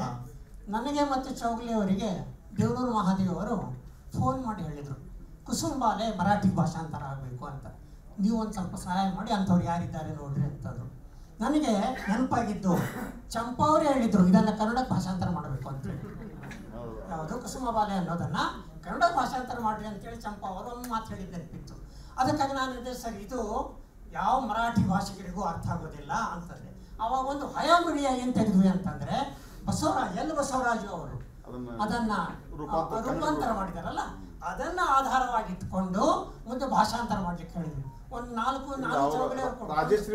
ಅದೇ 3-4 ಜನರಿಗೆ ಕಳಿಸಿದ್ವಿ, ಅವರಿಗೂ ಅರ್ಥ ಆಗಲಿಲ್ಲ. ಕೊನೆಗೆ ಮೈಸೂರಿನಲ್ಲಿ ರಾಜೇಶ್ವರಿ ಜೋಶಿ ಅಂತೇಳಿ ಒಬ್ಬರಿದ್ದಾರೆ, ಅವ್ರ ಕಡೆಯಿಂದ ಅದನ್ನು ಭಾಷಾಂತರ ಮಾಡಬೇಕಾಯ್ತು. ಅಂದರೆ ಈ ಸಮಸ್ಯೆಗಳು ಕೂಡ ಅಂದರೆ ಪ್ರಾದೇಶಿಕ ಭಾಷೆಗಳ ಪುಸ್ತಕವನ್ನು ಬೇರೆ ಭಾಷೆಗೆ ಭಾಷಾಂತರ ಮಾಡಬೇಕಾದ್ರೆ ಹಲವಾರು ಸಮಸ್ಯೆಗಳಿದ್ದಾವೆ. ಸಂಸ್ಕೃತಿ ಸಮಸ್ಯೆ ಅಂತೂ ಬಹಳ ದೊಡ್ಡದು. ನಾವು ಬರೀ ಒಂದು ಭಾಷಿಕವಾಗಿ ಮಾತನಾಡಿದ್ರೆ ಆಗಲಿಲ್ಲ. ಚಕ್ರ ಕಾದಂಬರಿಯ ಒಂದು ಉದಾಹರಣೆ ಹೇಳಬೇಕು ಅಂತಂದರೆ ಜಯವಂತ ಅಳಿಯವರು ಚಕ್ರ ಅಂತ ಕಾದಂಬರಿ ಬರೆದಿದ್ರು. ಮರಾಠಿಯೊಳಗೆ ಬಹಳ ಚರ್ಚೆಗೊಳಗಾದಂಥ ಕಾದಂಬರಿ, ಅದು ಕೋರ್ಟ್ ಕಟ್ಟಿಗೂ ಕೂಡ ಏರಿದಂಥ ಕಾದಂಬರಿ. ಅದನ್ನು ಭಾಷಾಂತರ ಮಾಡ್ಲಿಕ್ಕೆ ಕೂತಾಗ ನಾನು ಅಕ್ಷರಶಃ ಬೆವತ್ಬಿಟ್ಟೆ. ಯಾಕೆ ಅಂತಂದರೆ ಮಹಾರಾಷ್ಟ್ರ ಇದೆ, ಮಹಾರಾಷ್ಟ್ರದ ಮುಂಬೈ ಏನಿದೆಯಲ್ಲ ಅಲ್ಲಿರುವಂಥ ಜೋಪಡು ಪಟ್ಟಿ ಇದು ಏಷ್ಯಾ ಖಂಡದಲ್ಲಿ ಅತ್ಯಂತ ವಿಶಿಷ್ಟವಾದಂಥ ಜೋಪಡು ಪಟ್ಟಿ. ಅಲ್ಲೇ ಭಾಷೆ ಹೇಗಿದೆ ಅಂದರೆ ಮರಾಠಿ ಇದೆ, ತೆಲುಗು ಇದೆ, ತಮಿಳು ಇದೆ, ಭಯಾಗಳ ಭಾಷೆ ಇದೆ, ಹಿಂದಿ ಇದೆ, ಫಾರ್ಸಿ ಇದೆ, ಎಲ್ಲವುಗಳನ್ನು ಮಿಕ್ಸ್ ಮಾಡ್ಕೊಂಡು ಅವ್ರು ಬರೆದಿದ್ದಾರೆ. ಅದನ್ನು ಜಯವಂತಳಿಯವರು ಬರೆದಿದ್ದಾರೆ. ಮರಾಠಿಯವರು ಅದನ್ನು ಎಕ್ಸೆಪ್ಟ್ ಮಾಡಿಕೊಂಡ್ರು. ಮರಾಠಿ ಒಳಗೆ ಇಲ್ಲ, ಅದು ವಾಸ್ತವಿಕವಾಗಿ ಎಲ್ಲವನ್ನು ಮಿಶ್ರಣ ಮಾಡಿದ್ದಾರೆ. ಹಾಗಾದರೆ ಕನ್ನಡದಲ್ಲಿ ನಾನು ಇದನ್ನು ಭಾಷಾಂತರ ಮಾಡಬೇಕಾದ್ರೆ ಕನ್ನಡ ಚೌಪಟ್ಟು ಪಟ್ಟಿ ಹುಡುಕಬೇಕು. ಕನ್ನಡದಲ್ಲಿ ಬಹುಶಃ ನಾವು ಕೊಳಗೇರಿ ಅಂತೇವೆ, ನನ್ನ ನೆನಪಿನ ಮಟ್ಟಿಗೆ ಲಂಕೇಶ್ವರ ಎಲ್ಲ ಒಂದು ಕಡೆ ಬಳಸಿದ್ದಾರೆ, ಕೊಳಗೇರಿ ಅಂತೇವೆ. ಜೋಪಡು ಪಟ್ಟಿ ಅನ್ನುವಂಥ ಕನ್ಸೆಪ್ಟ್ ಇದೆಯಲ್ಲ, ಇದು ನಮ್ಮಲ್ಲಿ ಇಲ್ಲ. ಆಗ ಇದನ್ನು ಯಾಕೆ ಭಾಷಾಂತರ ಮಾಡಬೇಕಾಯ್ತು? ಅಲ್ಲಿ ನನ್ನ ಮಿತಿ ಬಂತು. ಆಗ ನಾನು ಅದನ್ನು ಗ್ರಾಂಥಿಕ ಭಾಷೆಯಲ್ಲಿ ಭಾಷಾಂತರ ಮಾಡಬೇಕಾಯ್ತು. ಇಲ್ಲಿಯೂ ಕೂಡ ಭಾಷಾಂತರಕಾರ ಹೇಗೆ ಸೋಲ್ತಾನೆ ಅನ್ನೋದು. ಭಾಷಾಂತರದ ಸಮಸ್ಯೆಗಳ ಬಗ್ಗೆ ಮಾತಾಡಕ್ಕೆ ಹೋದರೆ ಅದು ಬಹಳ ದೊಡ್ಡ ಚರ್ಚೆನೇ ಇದೆ. ಈಗ ಗಂಗಾಧರನ್ ಸರ್ ಅವರು ಮಲಯಾಳಂನಿಂದ ಕನ್ನಡಕ್ಕೆ ಮಾಡಬೇಕಾದ್ರೆ ನೀವು ಯಾವ ಥರದ ಸಮಸ್ಯೆಗಳನ್ನು ಎದುರಿಸಿದ್ರಿ ಸರ್? ಸಮಸ್ಯೆ ಈ ಮಲಯಾಳ ಒಂದು ವಿಚಿತ್ರ ಭಾಷೆ ನೋಡಿ. ದೇಶ ಅಂದರೆ ಏನು? ಊರು. ದೇಶ ಅಂದರೆ ನೇಷನ್ ಅಲ್ಲ, ರಾಜ್ಯಂ ಅಂದರೆ ದೇಶ. ಈ ಥರ ಕೆಲವಿದೆ. ಆಮೇಲೆ ಸಂಸಾರ ಅಂದರೆ ಮಾತಾಡೋದು. ಈಗ ನಾನು ಸುಷ್ಮಾ ಶಂಕರ್ ಸಂಸಾರಿಕನು ನಾವು ಮಾತಾಡ್ತಿದ್ದೀವಿ, ಆದರೆ ಅದೇ ಕನ್ನಡದಲ್ಲಿ ನಾವಿಬ್ಬರು ಸಂಸಾರ ಮಾಡ್ತೀವಿ ಅಂದರೆ ಅರ್ಥ ಬೇರೆ. ಅದು ಹಾಗೆ, ಅದು ಕೆಲವು ಶಬ್ದಗಳು ಹಾಗಿದೆ ಕನ್ನಡದಲ್ಲಿ. ಆಮೇಲೆ ಇನ್ನೊಂದು ಹೇಳ್ತೀನಿ, ಕರಳು ಅನ್ನೋದು ಯಕೃತ್ತು ಅಂದರೆ ಲಿವರ್. ನಾನೊಂದ್ಸರಿ ವೈದ್ಯ ಲೋಕನ ಪತ್ರಿಕೆಗೆ ಒಂದು ಲೇಖನ ಟ್ರಾನ್ಸ್ಲೇಟ್ ಮಾಡಿಕೊಡಿ ಅಂತ ನಮ್ಮ ಎಡಿಟರ್ ಬಂದು ಹೇಳಿದ್ರು. ಆಯ್ತು ಮಾಡಿಕೊಡ್ತೀನಿ. ಅದು ಕರುಳಿನ ರೋಗ ಅಂದರೆ ಕರುಳಿನ ಕಾಯಿಲೆಗಳು ಅಂತ. ಕರುಳಿನ ಕಾಯಿಲೆಗಳು ಅಂತ ನಾನು ಭಾಷಾಂತರ ಮಾಡಿದೆ. ಕರುಳಿನ ಕಾಯಿಲೆಗಳಿಗೆ ಕುಡಿದ್ರೆ ಕರಳು ಹೋಗುತ್ತೆ ಅಂತ ಇದ್ದದಲ್ಲಿ ನಾನು ಬರೆದೆ, ಪ್ರಿಂಟ್ ಆಯಿತು. ಒಂದು 5-6 ಜನ ಡಾಕ್ಟ್ರುಗಳು ಏನು ರೀ ಕರಳು ಕುಡಿದ್ರೆ ಕರಳು ಹೋಗುತ್ತೆ, ಲಿವರ್ ಹೋಗುತ್ತೆ ಅಂತ. ನಾನು ಅವಾಗ ಕುಡಿತಾನೆ ಇರಲಿಲ್ಲ. ಆಮೇಲೆ ಅವ್ರು ಹೇಳಿದ್ರು, ಅಲ್ಲ ನೀವು ಏನು ಭಾಷಾಂತರ ಮಾಡಿದ್ದೀರಿ, ಅದು ಲಿವರಿಗೆ ನೀವು ಕರಳು ಅಂತ ಬರೆದಿರಲ್ಲ ಸರ್. ಕರಳು ಅಂತಲೇ ಇದೆ ಮಲಯಾಳಂನಲ್ಲಿ. ಕರಳು ಅಂದರೆ ನಮ್ಮ ಡಾಕ್ಟರ್ ಅಶೋಕ್ ಕುಮಾರ್ ಇದ್ದಾರೆ, ಅವ್ರು ಹೇಳಿದ್ರು ಕರಳು ಅಂದರೆ ಲಿವರು, ನೀವು ತಪ್ಪಾಗಿ ಅರ್ಥ ಮಾಡ್ಕೊಂಡು. ಸರಿ ಆಯಿತು. ಆಮೇಲೆ ಇನ್ನೊಂದು ಮಲಯಾಳಂನಲ್ಲಿ ಇನ್ನೊಂದು ಸಮಸ್ಯೆ ಅಂದರೆ ಈ ಅನುವಾದ ಮಾಡುವಾಗ ನಾವು ಪರ್ಮಿಷನ್ ತೊಗೊಳ್ಳೇಬೇಕು. ಇಲ್ಲಾಂದರೆ ಈ ಟಿ ಪದ್ಮನಾಭನ್ ಅಂತ ಒಬ್ಬರಿದ್ದಾರೆ, ಒಳ್ಳೆಯಲ್ಲಿ ಬರೇ ಕಥೆಗಳಷ್ಟೇ ಬರ್ತೀವಿ. ಅವರ ಒಂದು ಕಥೆಯನ್ನು ಕೃಷ್ಣ ನಂಬಿಯಾರ್ ಅಂತ ಒಬ್ಬರು ಹಿಂದಿಗೆ ಟ್ರಾನ್ಸ್ಲೇಟ್ ಮಾಡಿ ಧರ್ಮಯುಗ ಅಂತ ಒಂದು ಪತ್ರಿಕೆಯಲ್ಲಿ ಬಂತು. ಇವ್ರ ಪರ್ಮಿಷನ್ ಇಲ್ಲ. ಅವರೇನು ಮಾಡಿದ್ರು, ಟಿ ಪದ್ಮನಾಭನ್ ಲಾಯರ್ ನೋಟಿಸ್ ಕಳಿಸ್ಬಿಟ್ರು, 1 ಲಕ್ಷ ಕಾಂಪನ್ಸೇಷನ್ ಕೇಳಿದ್ರು. ಆಮೇಲೆ MT ಇವರೆಲ್ಲ ಹೋಗಿ, MT ಅಲ್ಲ ಯಾರೋ MT ಅವ್ರಿಗೆ ಆಗಲ್ಲ, ಅಲ್ಲ ಯಾರೆಲ್ಲ ಹೋಗಿ ಕಾಂಪ್ರಮೈಸ್ ಮಾಡಿದ್ರು, 1 ಲಕ್ಷ ಕಾಂಪನ್ಸೇಷನ್ ಕೇಳಿದ್ರು. ಯಾಕೆ ಈ ಪರ್ಮಿಷನ್ ತಗೊಳ್ಳೋದು ಅಷ್ಟೇ. ಆಮೇಲೆ ನಾನು ಕಮಲದಾಸದ 235 ಕಥೆಗಳು ಮಾಡಿದ್ದೀನಿ ಅಂತ ಹೇಳಿದ್ರಲ್ಲ, 235 ಕಥೆಗಳು ಮಾಡಿದ್ದು ಸುಲಭವಾಗಿ ರಾತ್ರಿ ಮಲ್ಲಿಗೆ ಬೆಳಗ್ಗೆ ಹೇಳೋಕ್ಕೆ ಟ್ರಾನ್ಸ್ಲೇಷನ್ ಆಗಲಿಲ್ಲ. ಅದರಲ್ಲಿ ಮೇಯ್ನಾಗಿ ಏನಂದರೆ ಪರ್ಮಿಷನು. ಅವರಿದ್ದಾಗ ಯಾವುದೋ ಒಂದು ಕತೆ, ಫಸ್ಟ್ ಸ್ವಾತಂತ್ರ್ಯ ಸಮರ ಸೇನಾನಿ ಮಗ ಅಂದರೆ ಸ್ವಾತಂತ್ರ್ಯ ಹೋರಾಟಗಾರನ ಮಗಳು ಅಂತ ಒಂದು ಕತೆ ಟ್ರಾನ್ಸ್ಲೇಟ್ ಮಾಡಿದೆ ನಾನು. ಅದು ಸುಧಾದಲ್ಲಿ ಬಂತು. ಈ ಕಮಲಾದಾಸ್ ಏನಂದರೆ ಸ್ವಲ್ಪ ಬರವಣಿಗೆಲ್ಲ ಸೋಂಬೇರಿ ಅವರು, ಬರವಣಿಗೆ ಲೆಟ್ರ್ ಬರೆಯೋದು. ನಾನು ಪರ್ಮಿಷನ್ ಲೆಟ್ರ್ ಕೇಳಿದರೆ ಅದ್ರ ಮೇಲೇ ಪರ್ಮಿಷನ್ ಗ್ರಾಂಟೆಡ್ ಅದೇ ಲೆಟ್ರನ್ನ ವಾಪಸ್ ಕಳಿಸ್ತಾರೆ, ಅವ್ರದ್ದು ದಾಖಲೆ ಇರೋದಿಲ್ಲ. ಇದು ಬಂದು 300 ರೂಪಾಯಿ, ನನಗೆ 150, ಅವರಿಗೆ 150 ಹೋಯ್ತು. ಅವ್ರು ನನಗೆ ಫೋನ್ ಮಾಡಿದ್ರು, ನೀನು ಪರ್ಮಿಷನ್ ತೊಗೊಳ್ಳಿಲ್ಲ ನನ್ನ ಕೈಯಿಂದ, ನೀನು ಚೀಟು, ನೀನು ಎಂಥದ್ದು, ಅದು ಇಂಗ್ಲೀಷ್ನಲ್ಲೂ ಬೈದರು, ಮಲಯಾಳದಲ್ಲೂ ಬೈದರು, ಎಲ್ಲ ಭಾಷೆಯಲ್ಲೂ ಬೈದರು. ಬೈದ ಮೇಲೆ ಒಂದು ಸಾರಿ ಇಲ್ಲಿ NBT ಒಂದು ಕಾರ್ಯಕ್ರಮ ಇತ್ತು, ನ್ಯಾಷನಲ್ ಬುಕ್ ಟ್ರಸ್ಟ್ದು. ನಾನು ಹೋದೆ, ಮೇಡಮ್ ನಿಮ್ಮ ಪರ್ಮಿಷನ್ ನನ್ನ ಕೈಲಿದೆ. ನೀನು ಯಾಕೆ ಅದೆಲ್ಲ ತಲೆ ಕೆಡಿಸ್ಕೊಂಡು, ನನಗೆ ವಯಸ್ಸಾಗಿದೆ, 58 ಆಗಿದ್ದು, ವಯಸ್ಸಾಗಿದೆ, ನಾನು ಮರ್ತ್ಬಿಟ್ಟಿದ್ದೀನಿ, ನಿಮಗೆ ಏನು ಯಾವ್ದು ಬೇಕಾದ್ರೂ ಮಾಡ್ಕೊಂಡು, ನನ್ನ ಪರ್ಮಿಷನ್ ಏನು ಬೇಕಾಗಿಲ್ಲ ಅಂತೇಳಿ. ಯಾಕೆ ನಂಬದಿವಮ್ಮನ? ಅದಕ್ಕೆ ನಂತರ ನಾನು ಪರ್ಮಿಷನ್ ಕೇಳ್ತಾ ಇದ್ದೆ. 4 ಕತೆ 5 ಕತೆ ಈ ಥರ ಬರ್ತಾಯಿತ್ತು. ಸುಮಾರು ಕತೆ, ಒಂದು 100 ಕತೆಗಳು ಮಾಡಿದೆ ನಾನು ಅವರಿದ್ದಾಗ. ಅದಾದಮೇಲೆ ಇನ್ನು ಅವರ ಟೋಟಲ್ 243 ಕತೆಗಳು, ಅದರಲ್ಲಿ 8 ಕತೆಗಳು ಬಿಟ್ಟೆ ನಾನು. ಅದು ಇವರೆಲ್ಲ ಕೊಲೆಕ್ಟಿವ್ ಲ್ಯಾಂಗ್ವೇಜ್, ಅದು ನನಗೆ ಅರ್ಥ ಆಗಲಿಲ್ಲ, ಬಿಟ್ಬಿಟ್ಟೆ. ಅದು ಅರ್ಥ ಆದರೂ ಕೂಡ ನನಗೆ ಯಾವ ಭಾಷೆಯಲ್ಲಿ ಬರೆಯೋ ಅಂತ, ನನಗೆ ಕನ್ನಡದಲ್ಲೂ ಬರೆಯೋಕ್ಕೆ ಬರ್ತಾ ಇರಲಿಲ್ಲ. ಅದು ಆ 235 ಕತೆಗಳು 5 ವಾಲ್ಯೂಮಲ್ಲಿ ಬಂತು. ಅದು ಎಲ್ಲರ ಹತ್ರ ಒಂದು ದಾಖಲೆ ಅಂತೇಳಿ. ಹಾಗೆ ಅವರ ಮಗ ಪೂನಾದಲ್ಲಿದ್ದರು, ಜಯಸೂರ್ಯದಾಸ್ ಅಂತೇಳಿ. ಅವರಿಗೆ ಪ್ರತಿ ಸಾರಿ ಮೇಲ್ ಕಳಿಸಿದ್ರು, ಯಾವ್ಯಾವ ಕತೆ ನೀನು ಮಾಡ್ತಾಯಿದ್ಯಾ ಅಂತ. ನಾನು ಈ ಥರ 30 ಕತೆಗಳಿದೆ ಅಥವಾ 74 ಕತೆ ಇದೆ ಬರೀದೆ. ಅವರು ಯಾವ್ಯಾವ ಕತೆಗಳನ್ನ ನೀವು ಮಾಡ್ತಾಯಿದ್ದೀರ ನನಗೆ ಲೀಸ್ಟ್ ಕೊಡಿ ಅಂದರು. ನಾನೇನು ಮಾಡಿದೆ, ಲೀಸ್ಟ್ ಕಳಿಸ್ದೆ, ಮೇಲಲ್ಲಿ ಲೀಸ್ಟ್ ಕಳಿಸ್ದೆ. ಆಮೇಲೆ 1 ತಿಂಗಳಾದರೂ ಪರ್ಮಿಷನ್ ಇಲ್ಲ. ಮತ್ತೆ ಫೋನ್ ಮಾಡಿದೆ, ಆ ಲೀಸ್ಟ್ ಕಳಿಸು ನೀನು ಅಂದರು. ಕಳಿಸಿದ್ದೀನಿ ಸರ್ ಅಂದೆ. ಇಲ್ಲ ಅದೆಲ್ಲ ಡಿಲೀಟ್ ಆಗಿಬಿಟ್ಟಿದೆ, ಇನ್ನೊಂದು ಕಳಿಸಂದರು. ಇನ್ನೊಂದು ಸಾರಿ ಬರೆದೆ, 3 ಸಾರಿ ಕಳಿಸ್ದೆ. ಹಾಗೆ ಹಿಂಸೆ ಕೊಟ್ಟರು 235 ಕತೆಗಳು ಬಂದಾಗ ಉತ್ಸಪ್ಪ ಅನ್ನಿಸ್ತು, ಇನ್ನು ಯಾವ ಟ್ರಾನ್ಸ್ಲೇಷನ್ ಬೇಡ, ಮಾಡಂಗಟ್ಟೇನು ಬೇಡ ಅಂತೇಳಿ ಬಿಟ್ಟುಬಿಟ್ಟಿದ್ದೆ ನಾನು. ಹಾಗೆ ಈ ಟ್ರಾನ್ಸ್ಲೇಷನ್ ಸ್ವಲ್ಪ ಟೈಮ್ ಕೊಡಿ. ನಮಗೆ ಈ ಟ್ರಾನ್ಸ್ಲೇಷನ್ ಮಾಡೋದಷ್ಟು ಸುಲಭ ಇಲ್ಲ. ಈಗ ಬೇರೆಯವ್ರ ಭಾವನೆಗಳನ್ನ ನಮ್ಮ ಭಾಷೆಗೆ ಬರಬೇಕು ಅಂದರೆ ಅದು ಸ್ವಲ್ಪ ಕಷ್ಟನೇ. ನಾನು ನೇರವಾಗಿ, ನನಗೆ ಇವರು R ಪೂರ್ಣಿಮಾ ಒಂದು ಲೇಖ ನಿಮ್ಮ ಅನುಭವ ಬರೀರಿ ಅಂದರು. 7 ಪೇಜನ್ನು 1.5 ಗಂಟೆಯಲ್ಲಿ ಬರೆದೆ ನಾನು. ಅದೇ 7 ಪೇಜ್ ಅನುವಾದ ಮಾಡಬೇಕಂದ್ರೆ 3 ದಿವಸ ಬೇಕು ನನಗೆ. ಅಂದರೆ ಪ್ರತಿಯೊಂದು ಶಬ್ದವನ್ನು ನಾವು ಅಳೆದು ತೂಗಿ ಬರೀಬೇಕಾಗುತ್ತೆ. ಅದು ಇನ್ನು ಬಹಳಷ್ಟು ಕಡೆ ಅನುವಾದಗಳು ಬೇರೆಯೇ ಅರ್ಥ ಆಗ್ತದೆ. ನಾನು ಆಗಲೇ ಹೇಳಿದೆ, ನಾನು ಪತ್ರಕರ್ತನಾಗಿ ಮಾಡಿದ ಕೆಲಸ, ಆ ಥರ ಕೆಲಸಗಳು ಆಗ್ಬಿಡ್ತವೆ ಕೆಲಸ. ಆಮೇಲೆ ಇನ್ನೊಬ್ಬರು T ಪದ್ಮನಾಭನ್ ಅಂತೇಳಿ, ನಾನು ಅವ್ರ ಬಗ್ಗೆ ಇನ್ನೊಂದು ಮಾತು ಸೇರಿಸ್ತೀನಿ ಇಲ್ಲಿ. ಅವ್ರದ್ದೊಂದು ಗೌರಿ ಅಂತ ಕತೆ ಟ್ರಾನ್ಸ್ಲೇಟ್ ಮಾಡಿ ಅದೇ ಹೇಳಿದೆ. ಹೇಳಿಲ್ಲ, ಈಗ ಹೇಳಿಲ್ಲ. ನಾನು ಅದನ್ನು ತಗೊಂಡೋಗಿ ಅವ್ರ ಮನೆ ತೊಗೊಂಡೋಗ್ಕೊಟ್ಟೆ. ಅವ್ರ ಕಣ್ಣೂರಿನಲ್ಲಿ ಅವ್ರ ಮನೆ ತೊಗೊಂಡ್ಬಿಟ್ಟೆ. ಎಷ್ಟು ಏಪ್ರಿಲ್ ತಿಂಗಳಲ್ಲಿ ಒಳ್ಳೆ ಸೆಕೆ, ಈ ಟಾರ್ ಇದೆಯಲ್ಲ ರಸ್ತೆಯಲ್ಲಿ, ಟಾರು ನೀರು ಥರ ಹರಿತಾಯಿತ್ತು, ಮಂದವಾದ ನೀರು ಥರ ಹರಿತಾಯಿತ್ತು. ತೊಗೊಂಡೋಗ್ಕೊಟ್ಟೆ. ಅವರೊಬ್ಬರೇ ಇದ್ರು, ಅವ್ರ ಮಕ್ಕಳಿಲ್ಲ, ಒಬ್ಬರೇ ಇದ್ದರೆ ಹೆಂಡತಿ ಯಾವುದೋ ಮದುವೆ ಹೋಗಿದ್ರು ಅಂದು ಹೋದೆ. ನಾನು ಹೇಳಿದೆ, ಸರ್ ನಿಮ್ಮ ಗೌರಿ ಕತೆ ನಾನು ಟ್ರಾನ್ಸ್ಲೇಟ್ ಮಾಡೋಣ ಅಂತ. ಇವಾಗ ಕೂತ್ಕೊಂಡೆ. ಒಂದು ಲೋಟ ನೀರು ಕೇಳೋಕ್ಕೆ ಅರ್ಧ ನೆಕೆಡ್ ಅವರು ಪಂಚಮಾತ್ರ ಉಟ್ಕೊಂಡಿದ್ರು, ಮೀಸೆನ ತಿರುಗಿಸ್ತಾನೇ ಇದ್ರು ಆಗಾಗ, ಆಯಿತಾ. ನಾನು ಅದು ನೋಡಿ ಭಯ ಬಿದ್ದೆ. ನಮ್ಮ ತಂಗಿ ಮಗನೂ ಜೊತೆಗಿದ್ದ.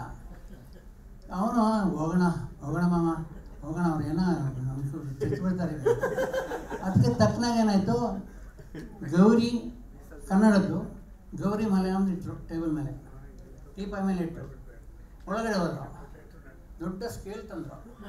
ನಮ್ಮ ತಂಗಿ ಮೇಲೆ ಹೇಳ್ದ, ಬೀಳುತ್ತೆ, ಗ್ಯಾರಂಟಿ ಬೀಳುತ್ತೆ, ರೆಡಿ ಹಾಕೋ ಬಾಗಿಲು ತೆಗೆದುಬಿಟ್ಟು. ಅವರು ಬಂದು ಅದನ್ನು ಹೇಳಿದ್ರು, ಇದನ್ನು ಹೇಳಿದ್ರು, ಇವ್ರ ಟ್ರಾನ್ಸ್ಲೇಷನ್ ಇಸ್ ಎಕ್ಸಲೆಂಟ್ ಅಂತ ಹೇಳಿದ್ರು. ಅಲ್ಲಿಗೆ ನನ್ನ ಹೆಸರು ಬಂದಂಗೆ ಅಂತ. ಆಮೇಲೆ ಅವನ ನೀರು ಬೇಕು ಅನ್ನೋದು ಭಯ ಆಗುತ್ತೆ. ಆ ಮೀಸೆ ಮತ್ತೆ ತಿರುಗಿಸ್ತಾರೆ. ಅದಾದಮೇಲೆ ಸೀದಾ ಅಲ್ಲಿಂದ ಬಂದು ಅವ್ರ ಮನೆಯಿಂದ ಸ್ವಲ್ಪ ದೂರ ಬಸ್ ಸ್ಟಾಪಿಗೆ ನಡಿಬೇಕು.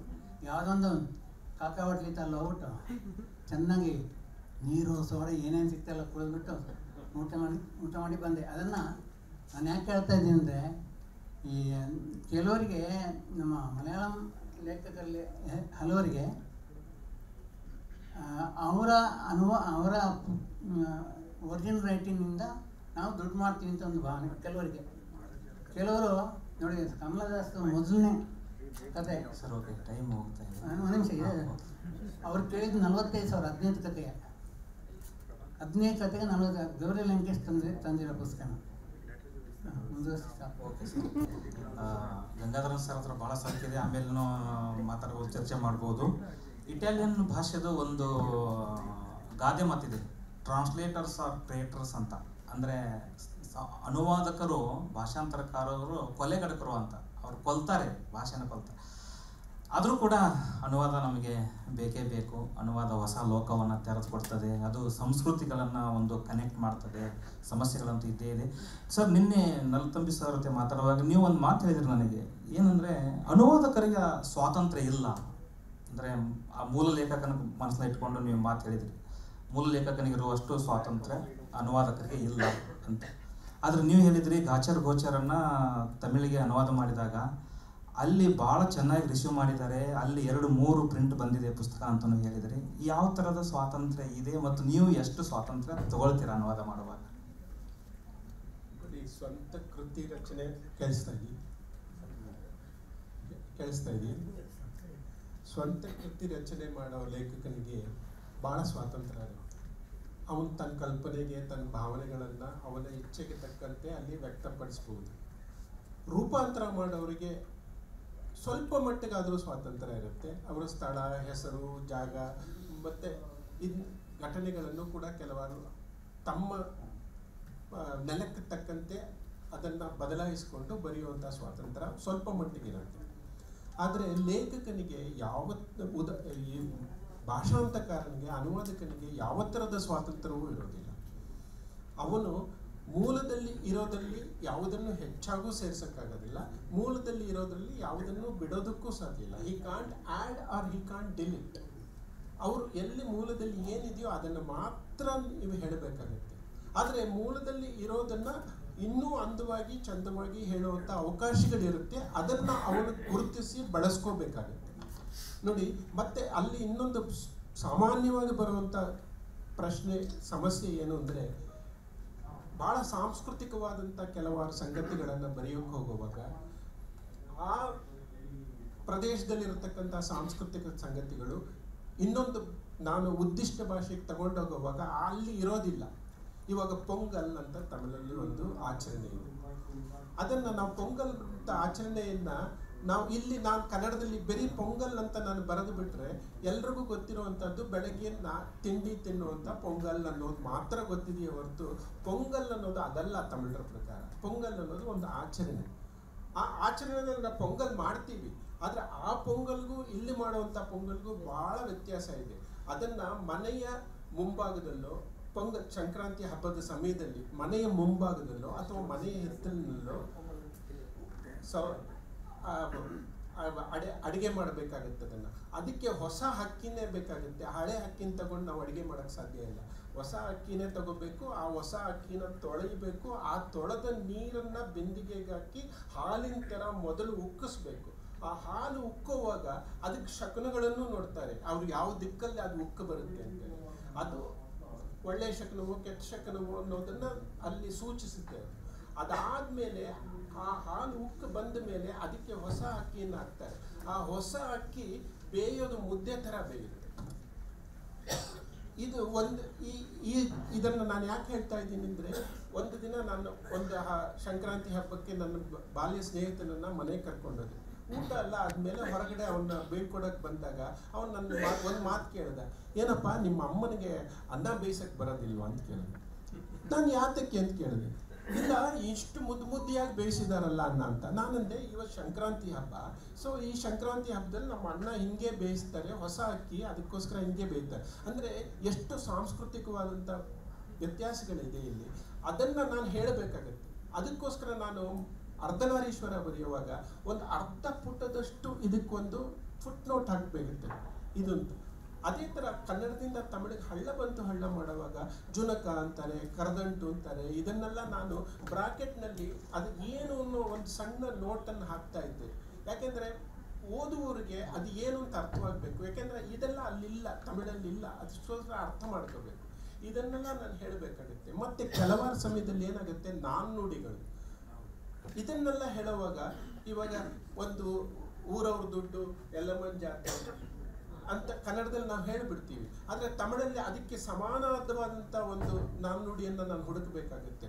ಅದು ಏನಿದೆ, ಅಡತ ವಿಟ್ಟೆ ನೈ ಪೊಂಟಾಟಿ ಕೈ ಅಂತ, ಪಕ್ಕದ ಮನೆಯವ್ರ ತುಪ್ಪ ನನ್ನ ಹೆಂಡತಿ ಕೈ ಅಂತ. ಈ ರೀತಿ ಸಮಾನವಾದ ನಾನು ಮತ್ತೆ ಎಲ್ಲರ ಮನೆ ದೋಸೆ ತೂತು ಅನ್ನೋದಿದೆ. ನಾನು ತಮಿಳಲ್ಲಿ ಅದನ್ನು ಎಲ್ಲರೂ ಬಿಟ್ಟು ದೋಸೆಯು ಹೊಟ್ಟೆಯನ್ನು ನಾನು ಕರೆಯೋಕ್ಕೆ ಸಾಧ್ಯ ಇಲ್ಲ. ಸೊ ಅದಕ್ಕೆ ನಾನು ಅದಕ್ಕೆ ಸಮಾನವಾದಂಥ ನಾನು ಇದನ್ನು ಹುಡುಕಬೇಕಾಗುತ್ತೆ. ಅದಕ್ಕೆ ವೀಟಕ್ಕೆ ವೀಡು ವಾಸಪಡಿ ಅನ್ನೋದು ಒಂದು ಸಮಾನವಾದಂಥ ಇದಿದೆ. ಇದನ್ನು ನಾನು ಬರೀಬೇಕಾಗುತ್ತೆ. ಮತ್ತು ಅನೇಕ ಕಡೆಗಳಲ್ಲಿ ನೀವು ಮೂಲಕ್ಕಿಂತ ಕೆಲವಾರನ್ನ ಭಾಳ ಸುಂದರವಾಗಿ ಇನ್ನೊಂದು ಭಾಷೆಯಲ್ಲಿ ಹೇಳ್ಬೋದು, ಸುಂದರವಾದ ಬೇರೆ ಪದಗಳನ್ನು ಬಳಸಿ ನೀವು ಹೇಳ್ಬೋದು, ಅದರ ಅರ್ಥ ಕೆಡದಂತೆ ಅದನ್ನು ಹೇಳಬೇಕಾಗುತ್ತೆ. ಇವಾಗ ನಾನು ಗಾಚರ್ ಗೋಚರ್ ಮಾಡ್ಕೊಂಡಿರ್ಬೇಕಾದ್ರೆ ಒಂದು ಪದ ಒಂದು ಮಾತು ಬರುತ್ತೆ ಅಲ್ಲಿ ಆ ಮಾತು ನೇತಾಡ್ತಾ ಇತ್ತು ಅಂತ ಹೇಳಿ ಒಂದು ಮಾತು ಬರುತ್ತೆ. ಅಲ್ಲಿ ಆ ನಾಲಿಗೆ ತುದಿನಲ್ಲಿ ನೇತಾಡ್ತಾ ಇತ್ತು ಅಂತ ಬರುತ್ತೆ. ಆ ನಾಲಿಗೆ ತುದಿನಲ್ಲಿ ನೇತಾಡ್ತಾ ಇರೋದು ಅನ್ನೋದನ್ನು ನನಗೆ ತಮಿಳಲ್ಲಿ ಅದು ನಾಲಿಗೆ ತುದಿನಲ್ಲಿ ನಾಲ್ಕು ನುಣಿಯಲ್ಲಿ ತೊಂಗಿಕೊಂಡಿರೋದು ಅಂತ ನನಗೆ ಬರೆಯೋಕ್ಕೆ ಇಷ್ಟ ಆಗಲಿಲ್ಲ. ಅಲ್ಲಿ ಅದಕ್ಕಿಂತಲೂ ಉತ್ತಮವಾದದ್ದು ಏನಾದರೂ ಬರೀಬೇಕು ಅಂತ ಅನ್ನಿಸ್ತು. ಆ ಒಂದು ಪದಕ್ಕೋಸ್ಕರ ನಾನು 4 ದಿನ ಕಾಯ್ತಾ ಇದ್ದೆ. ಆ 4 ದಿನದಲ್ಲಿ ಯಾವತ್ತೋ ಒಂದಿನ ನನ್ನ ನಿದ್ದೆನಲ್ಲಿ ಆ ಪದ ನನಗೆ ಗೊತ್ತು. ಅಂದ ವಾರ್ತೆ ನಾಲ್ಕು ನುಣಿಯಲ್ಲಿ ತೊಕ್ಕಿಕೊಂಡಿರೋದು ಅಂತ. ಈ ರೀತಿ ಒಂದು ಒಳ್ಳೆ ಪದಗಳು ಸಿಕ್ಕಿಬಿಡುತ್ತೆ ನಿಮಗೆ. ಮೂಲಕ್ಕಿಂತ ಒಂದು ಒಳ್ಳೆ ಪದಗಳು, ಒಳ್ಳೆ ವಾಕ್ಯಗಳು ಸಿಕ್ಕಿಬಿಡುತ್ತೆ. ಅದನ್ನು ನೀವು ಬಳಸ್ಕೋಬೇಕಾಗತ್ತೆ. ಈಗ ನಾನು ಇತ್ತೀಚೆಗೆ ಮಾಡಿದಂಥ ವಂಶವೃಕ್ಷ ಪುಸ್ತಕದಲ್ಲಿ ಒಂದು ಪ್ಯಾರಾ ಬರುತ್ತೆ. ಒಂದು ಮಳೆಯನ್ನು ಅವರು ವಿವರಣೆ ಮಾಡ್ತಾರೆ. ಆದರೆ ಇಬ್ಬರು ಪ್ರೇಮಿಗಳು ಒಂದು ಹೋಟೆಲ್ ರೂಮಲ್ಲಿ ಉಳ್ಕೊಂಡಿರ್ತಾರೆ. ಒಂದು ಮಳೆ ಬರ್ತಾ ಇರುತ್ತೆ ಹೊರಗಡೆ. ಆ ಮಳೆಯನ್ನು ಅವರು ವಿವರಣೆ ಮಾಡ್ತಾರೆ. ಅವ್ರು ನಿಜವಾಗ್ಲೂ ಮಳೆ ಬಗ್ಗೆ ಏನು ಬರೆಯಲ್ಲ. ಮಳೆ ಬರುತ್ತೆ, ಬಿರುಗಾಳಿ ಬರುತ್ತೆ, ಎಲ್ಲ ಬರೀತಾರೆ. ಆದರೆ ಮಳೆನೇ ಬರೀತಾರೆ. ಆದರೆ ನಿಜವಾಗ್ಲೂ ಅದು ಮಳೆಯನ್ನು ಬರೆಯೋದಿಲ್ಲ. ಅವರು ಕಾಮವನ್ನು ಬರೀತಾರೆ. ಅದನ್ನು ತಮಿಳಲ್ಲಿ ನಾನು ಮಾಡುವಾಗ ನನಗನ್ಸುತ್ತೆ ಕನ್ನಡದಲ್ಲಿ ಅವ್ರು ಬರೆದಿದ್ದಕ್ಕಿಂತ ತಮಿಳಲ್ಲಿ ಚೆನ್ನಾಗಿದೆ ಅಂತ ನಾನು ಬರೆದಿದ್ದೀನಿ ಅಂತಲ್ಲ, ಆ ಭಾಷೆಯ ಸೊಗಡಂಗೆ. ನನ್ನದೇನು ಅಲ್ಲಿ ಏನು ಹಿರಿಮೆ ಇಲ್ಲ, ಭಾಷೆಯ ಸೊಗಡಂಗಿದೆ. ತಮಿಳಲ್ಲಿ ಅದು ಚೆನ್ನಾಗಿ ಬರುತ್ತೆ. ಅದೇ ಥರ ನೋಡಿ, ನನಗೆ ಯಾರೋ ಸ್ನೇಹಿತರು ಒಂದು ವಾಕ್ಯವನ್ನು ಕಳಿಸಿದ್ರು, ಇಂಗ್ಲೀಷ್ ವಾಕ್ಯ. ಅದು ಕತೆ ಹೇಳಿ ನನಗೆ ಕಳಿಸಿದ್ರು. ಕತೆ ಏನು, ಗಂಡ ಹೆಂಡತಿ ಇಬ್ಬರು ಜಗಳ ಕೈಕೊಳ್ತಾರೆ. ಆ ಜಗಳ ಎಷ್ಟರ ಮಟ್ಟಿಗೆ ದೂರಕ್ಕೆ ಹೋಗುತ್ತೆ ಅಂತ ಹೇಳಿದ್ರೆ, ಸಿಕ್ಕಾಬಟ್ಟೆ ಡೈವರ್ಸ್ ಆಗೋ ಮಟ್ಟಕ್ಕೆ ಆ ಜಗಳ ಬಂದ್ಬಿಡುತ್ತೆ. ಸೊ ನಾವಿಬ್ಬರು ಡೈವರ್ಸ್ ಆಗೋಣ, ಬೇರೆ ಆಗ್ಬಿಡೋಣ ಅನ್ನೋ ಥರದಲ್ಲಿ ಅವರು ಮಾತುಕತೆಗಳು ನಡೀತಾ ಇರುತ್ತೆ. ಆಮೇಲೆ ಬೇಡ, ಒಂದು ಸ್ವಲ್ಪ ದಿನ ಕಾಯೋಣ, ಆಮೇಲೆ ನಾವು ಇದ್ರ ಬಗ್ಗೆ ಮಾತಾಡೋಣ ಅಂತೇಳಿ ಒಂದು 3-4 ತಿಂಗಳು ಬಿಟ್ಟು ಮತ್ತೆ ಬಂದು ಮಾತಾಡ್ತಾರೆ. ಇಲ್ಲ ನಾವು ಒಟ್ಟಿಗೆ ಇರೋಣ, ಡೈವರ್ಸ್ ಮಾಡ್ಕೊಳ್ಳೋದು ಬೇಡ ಅನ್ನೋ ಒಂದು ಸಮಾಧಾನದ ಮಾತುಕತೆಗಳು ನಡೆಯುತ್ತೆ. ನಡೆದ ಮೇಲೆ ಹೆಂಡತಿ ಏನು ಮಾಡ್ತಾನೆ, ಗಂಡ ಏನು ಮಾಡ್ತಾನೆ, ಒಂದು ಸಿಗರೆಟ್ ತಗೊಂಡು ಬಾಯಿಗೆ ಇಟ್ಕೊಳ್ತಾನೆ. ಬಾಯಿಗೆ ಇಟ್ಕೊಂಡಾಗ ಹೆಂಡತಿ ಲೈಟರ್ ತಗೊಂಡು ಲೆಟ್ ಮಿ ಲೈಟ್ ಅಂತ ಅಷ್ಟೇ ಹೇಳಿ ಕತೆ ಮುಗಿಸ್ಬಿಡ್ತಾರೆ. ಈ ಲೆಟ್ ಮಿ ಲೈಟ್ ಈ ಪದನ ಯಾವ ಭಾಷೆಯಲ್ಲಿ ಹೇಗೆ ನೀವು ಟ್ರಾನ್ಸ್ಲೇಟ್ ಮಾಡ್ತೀರಾ? ಯಾವುದೇ ಭಾಷೆನಲ್ಲೂ ನೀವು ಟ್ರಾನ್ಸ್ಲೇಟ್ ಮಾಡೋಕ್ಕಾಗಲ್ಲ ಲೆಟ್ ಮಿ ಲೈಟನ್ನು. ಲೆಟ್ ಮಿ ಲೈಟನ್ನು ಏನು, ನಾನು ನಿನಗೆ ಸಿಗರೆಟ್ ಹಚ್ತೀನಿ ಅಂತ ಹೇಳೋಕ್ಕಾಗಲ್ಲ. ಅವ್ರು ಬರೀ ಸಿಗರೆಟ್ ಹಚ್ತೀನಿ ಅಂತ ಹೇಳ್ತಾ ಇಲ್ಲ, ಕತೆ ಹಿನ್ನೆಲೆಯನ್ನು ಅರ್ಥ ಮಾಡ್ಕೋಬೇಕಾಗುತ್ತೆ. ಅದರಲ್ಲಿ ನೀವು ಲೆಟ್ ಮಿ ಲೈಟನ್ನು ನಿನ್ನ ಬಾಳಿಗೆ ನಾನು ಬೆಳಕು ಕೊಡ್ತೀನಿ ಅನ್ನೋ ಅರ್ಥದಲ್ಲೂ ಹೇಳ್ತಾಳೆ ಅವಳು. ಆ ಎರಡನ್ನೂ ಒಂದೇ ಇಂಗ್ಲೀಷ್ನಲ್ಲಿ ಹೇಳ್ದಂಗೆ ಲೆಟ್ ಮಿ ಲೈಟ್ ಅನ್ನೋ ಒಂದೇ ಪದದಲ್ಲಿ ನೀವು ಯಾವ ಭಾಷೆನಲ್ಲೂ ಹೇಳೋಕ್ಕೆ ಸಾಧ್ಯ ಇಲ್ಲ. ನಾನು ಆ ಕಥೆನಲ್ಲಿ ಕೊನೆಗೆ ಏನು ಮಾಡಿದೆ, ಆ ಲೆಟ್ ಮಿ ಲೈಟ್ ಅನ್ನೋ ಪದವನ್ನೇ ಇಟ್ಟೆ, ಬೇರೆ ಇಡಕ್ಕೆ ಸಾಧ್ಯ ಇಲ್ಲ. ಈ ರೀತಿ ಅನೇಕ ಸಮಸ್ಯೆಗಳು ಇದೆಲ್ಲ ಬರುತ್ತೆ. ಇದನ್ನು ನಾವು ಗುರುತಿಸಿ ಅದಕ್ಕೆ ತಕ್ಕಾಗೆ ನಾವು ಬರಿಬೇಕಾಗುತ್ತೆ. ತಮಿಳಲ್ಲಿ ಕರೆ ಅಂತ ಒಂದು ಪದ ಇದೆ. ಕರೆ ಅನ್ನೋದಕ್ಕೆ 7-8 ಅರ್ಥಗಳಿದೆ. ಏನು, ಡಿಸಾಲ್ವ್ ಅಂತಿದೆ, ಕಾಗೆ ಕೂಗೋದು ಅಂತಿದೆ, ನದಿ ದಡ ಅಂತಿದೆ, ಮಿತಿ ಇಲ್ಲದ್ದು ಅಂತಿದೆ. ಈ ಯಾವ ಸಂದರ್ಭಕ್ಕೆ ಯಾವ ಅರ್ಥದಲ್ಲಿ ನಾನು ಉದ್ದಿಷ್ಟ ಭಾಷೆಗೆ ತಗೊಂಡೋಗುವಾಗ ಬರೀಬೇಕು ಅನ್ನೋ ಗಮನ ಇಟ್ಕೊಳ್ಬೇಕು, ಎಚ್ಚರಿಕೆ ಇರಬೇಕು ನಮಗೆ. ಅದು ಯಾಕೆ ಇದನ್ನು ಹೇಳ್ತಾ ಇದ್ದೀನಿ ಅಂದರೆ, ನಾನು ಒಂದ್ಸಲ ಬೆಂಗಳೂರು ರಸ್ತೆಯಲ್ಲಿ ಹೋಗ್ತಾ ಇರಬೇಕಾದ್ರೆ ಡೋಂಟ್ ಪಾಸ್ ಯೂರಿನ್ ಹಿಯರ್ ಅಂತ ಬರೆದಿದ್ದೆ. ಆದರೆ ಕೆಳಗಡೆ ಕನ್ನಡದ ಅನುವಾದವೂ ಇತ್ತು. ಇಲ್ಲಿ ಮೂತ್ರ ತೇರ್ಗಡೆಯಾಗುವುದಿಲ್ಲ ಅಂತ ಹೇಳಿ. ಈ ರೀತಿ ಆಗ್ಬಿಡುತ್ತೆ. ಸೊ ಇಂಥ ಇದನ್ನೆಲ್ಲ ಗಮನದಲ್ಲಿಟ್ಕೊಂಡು ನಾವು ಅನುವಾದ ಮಾಡಬೇಕಾಗುತ್ತೆ. ಇನ್ನೊಂದರಲ್ಲಿ ಈ ಸಿನಿಮಾವನ್ನು ಇವರು this person has produced this film ಅಂತ ಒಂದು ಕಡೆ ಟ್ರಾನ್ಸ್ಲೇಷನ್ ಇತ್ತು. ಅದು ಯಾರೋ ನನಗೆ ಆ ಟ್ರಾನ್ಸ್ಲೇಷನ್ ನನ್ನೆಲ್ಲ ಓದ್ತಾ ಇರಬೇಕಾದ್ರೆ ಇವರು ಈ ಸಿನಿಮಾವನ್ನು ಉತ್ಪಾದನೆ ಮಾಡಿದರು ಅಂತ ಬಂದ್ಬಿಟ್ಟಿದ್ರು. ನಾನಂದ್ರೆ ಏನಯ್ಯ ಇದು ಉತ್ಪಾದನೆ ಮಾಡೋದು ಸಿನಿಮಾನ, ಇದು ನಿರ್ಮಾಣ ಮಾಡಿದ್ರು ಅಂತ ಹೇಳೋದು ಬಿಟ್ಟು ಉತ್ಪಾದನೆ ಮಾಡಿದ್ರು ಅಂತ ಬರೀತಾ ಇದೆಯಲ್ಲ. ಈ ರೀತಿ ಅನೇಕ ಸಮಸ್ಯೆಗಳು ಟ್ರಾನ್ಸ್ಲೇಷನ್ ಬರುತ್ತೆ. ಇದನ್ನೆಲ್ಲ ಬಹಳ ಎಚ್ಚರಿಕೆಯಿಂದ ಹೇಳಬೇಕಾಗುತ್ತೆ. ನಾನು ಮುಂದಿನ ಇದರಲ್ಲಿ ಆ ಭೈರಪ್ಪನವರ ಆ ಪೇರ ತಮಿಳಲ್ಲೂ ಕನ್ನಡ ಎಲ್ಲರಲ್ಲೂ ಓದಿ ತೋರಿಸ್ತೀನಿ ಸಮಯ ಇದ್ದರೆ. ಸರ್ ಸಮಯ ಆಗಿದೆ. ಒಂದು ಇನ್ಸಿಡೆಂಟ್ ಹೇಳ್ತಾರೆ ಗಂಗಾಧರನ್ ಸರ್, ಹೇಳಿ ಸರ್. ನಾನು ಚಿಕ್ಕಪೇಟೆಗೆ ಹೋಗಿದ್ದೆ. ಅಲ್ಲಿ heavy discount on inner wear ಅಂತಿತ್ತು. ಕೆಳಗಡೆ ಒಳ ಉಡುಪಿನಲ್ಲಿ ಭಾರಿ ಕಡಿತ. ಸರ್ ಇನ್ನೂ ಚರ್ಚೆ ಮುಂದುವರಿಸಬಹುದು. ಈಗ ಒಂದು ನಿಮಿಷ ಅಥವಾ 2 ನಿಮಿಷ ಒಂದು ಏನಾದ್ರು ಪ್ರಶ್ನೆಗಳಿದ್ರೆ ಕೇಳಬಹುದು ಸರ್. ಹಾಂ, okay sir, okay sir. Sir ನನ್ನ ಒಂದು ಕೊನೆ ಮಾತನ್ನು ಹೇಳಿ ನಾನು ಈ ಮಾತನ್ನು ಮುಗಿಸ್ತಾ ಇದ್ದೀನಿ. ಹಂಪಿ ವಿಶ್ವವಿದ್ಯಾಲಯದಲ್ಲಿ ಎ ಕೆ ರಾಮಾನುಜನ್ ಅವರನ್ನ ಒಂದು ಸಂಶೋಧನೆ ಬಗ್ಗೆ ಮಾತಾಡಕ್ಕೆ, ಭಾಷಾಂತರದ ಬಗ್ಗೆ ಒಂದು ಗೋಷ್ಠಿ ಇತ್ತು, ಅಲ್ಲಿ ಕರೆಸಿದ್ರು ಅವ್ರನ್ನ ಮಾತು ಹೇಳಿದ್ರು. ಏನಂದ್ರೆ ಕಾರ್ಪೆಂಟ್ರಿ ಕೆಲಸನೇ ಮಾಡಬೇಕು, ಅವ್ನು ಕಾರ್ಪೆಂಟ್ರಿ ಬಗ್ಗೆ ಉಪನ್ಯಾಸ ಕೊಡಬಾರದು, ಭಾಷಾಂತರಕಾರರು ಭಾಷಾಂತರ ಮಾಡಬೇಕು, ಭಾಷಾಂತರ ಬಗ್ಗೆ ಮಾತಾಡಬಾರದು ಮಾತು. ಆದರೆ ಇವತ್ತು ಈ ಒಂದು ಭಾಷಾಂತರದ ಸಮಸ್ಯೆಗಳು, ಅನುಭವಗಳು ಬಹಳ ರೋಚಕವಾಗಿದ್ದಾವೆ ಮತ್ತು ನಿಜವಾದ ಸಮಸ್ಯೆಗಳು ಕೂಡ ಅದರಲ್ಲಿ ಇದೆ. ನಾವು ಅದನ್ನು ಗಂಭೀರವಾಗಿಯೂ ತಗೊಳ್ಬೇಕಾಗ್ತದೆ. ಒಂದು ಮಾತು, ಕೊನೆಯ ಮಾತು ಎ ಕೆ ರಾಮಾನುಜನ್ ಅವ್ರದ್ದೇ. ಭಾಷಾಂತರ ಮೂಲಕ್ಕೆ ಪ್ರತಿಸ್ಪರ್ಧಿ ಅಲ್ಲ, ಅದು ಮೂಲದ ಪ್ರತಿ ಕೂಡ ಅಲ್ಲ. ಅದು ಹೆಚ್ಚು ಮಹತ್ವಾಕಾಂಕ್ಷಿಯಾದ ಕಲೆ, ಅದೊಂದು ಒಪ್ಪಂದದ ಕುಶಲ ಕಲೆ. ಅದು ಸದಾ ಅಪೂರ್ಣ ಅನ್ನಿಸಿದರೂ ಅದೊಂದು ಸೃಜನಾತ್ಮಕವಾದ ಅನುಸೃಷ್ಟಿಯಾಗಿರುತ್ತದೆ ಅನ್ನುವ ಮಾತು. ಯಾಕಂದ್ರೆ ಟ್ರಾನ್ಸ್ಲೇಷನ್ಗೆ ಬಹಳ ಒಂದು ವಿಶಿಷ್ಟವಾಗಿರ್ತಕ್ಕಂಥ ಸೃಜನಶೀಲ ಪ್ರತಿಭೆ ಬೇಕಿದು. ವರ್ಡ್ ಶಬ್ದಶಃ ಅನುವಾದ ಮಾಡಿದ್ರೆ ಏನೇನು ತೊಂದರೆಗಳಾಗುತ್ತೆ ಅನ್ನೋದು ಗೊತ್ತಿದೆ ಇದು. ಆದ್ದರಿಂದ ಭಾಷಾಂತರಕ್ಕೆ ಒಂದು ಲಯ ಇದೆ. ಇಡೀ ಒಂದು ಕಥೆಯನ್ನು, ಕಾದಂಬರಿಯನ್ನು ಓದಿ ಅದನ್ನು ಗ್ರಹಿಸಿ ಒಟ್ಟಾರೆಯಾಗಿ ನಾವು ಅದನ್ನು ತಗೊಂಡು ಮಾಡಬೇಕಾಗುತ್ತೆ. ಆ ಹಿನ್ನೆಲೆಯಲ್ಲಿ ಇವತ್ತು ಮಾತಾಡಿದ್ದಾರೆ.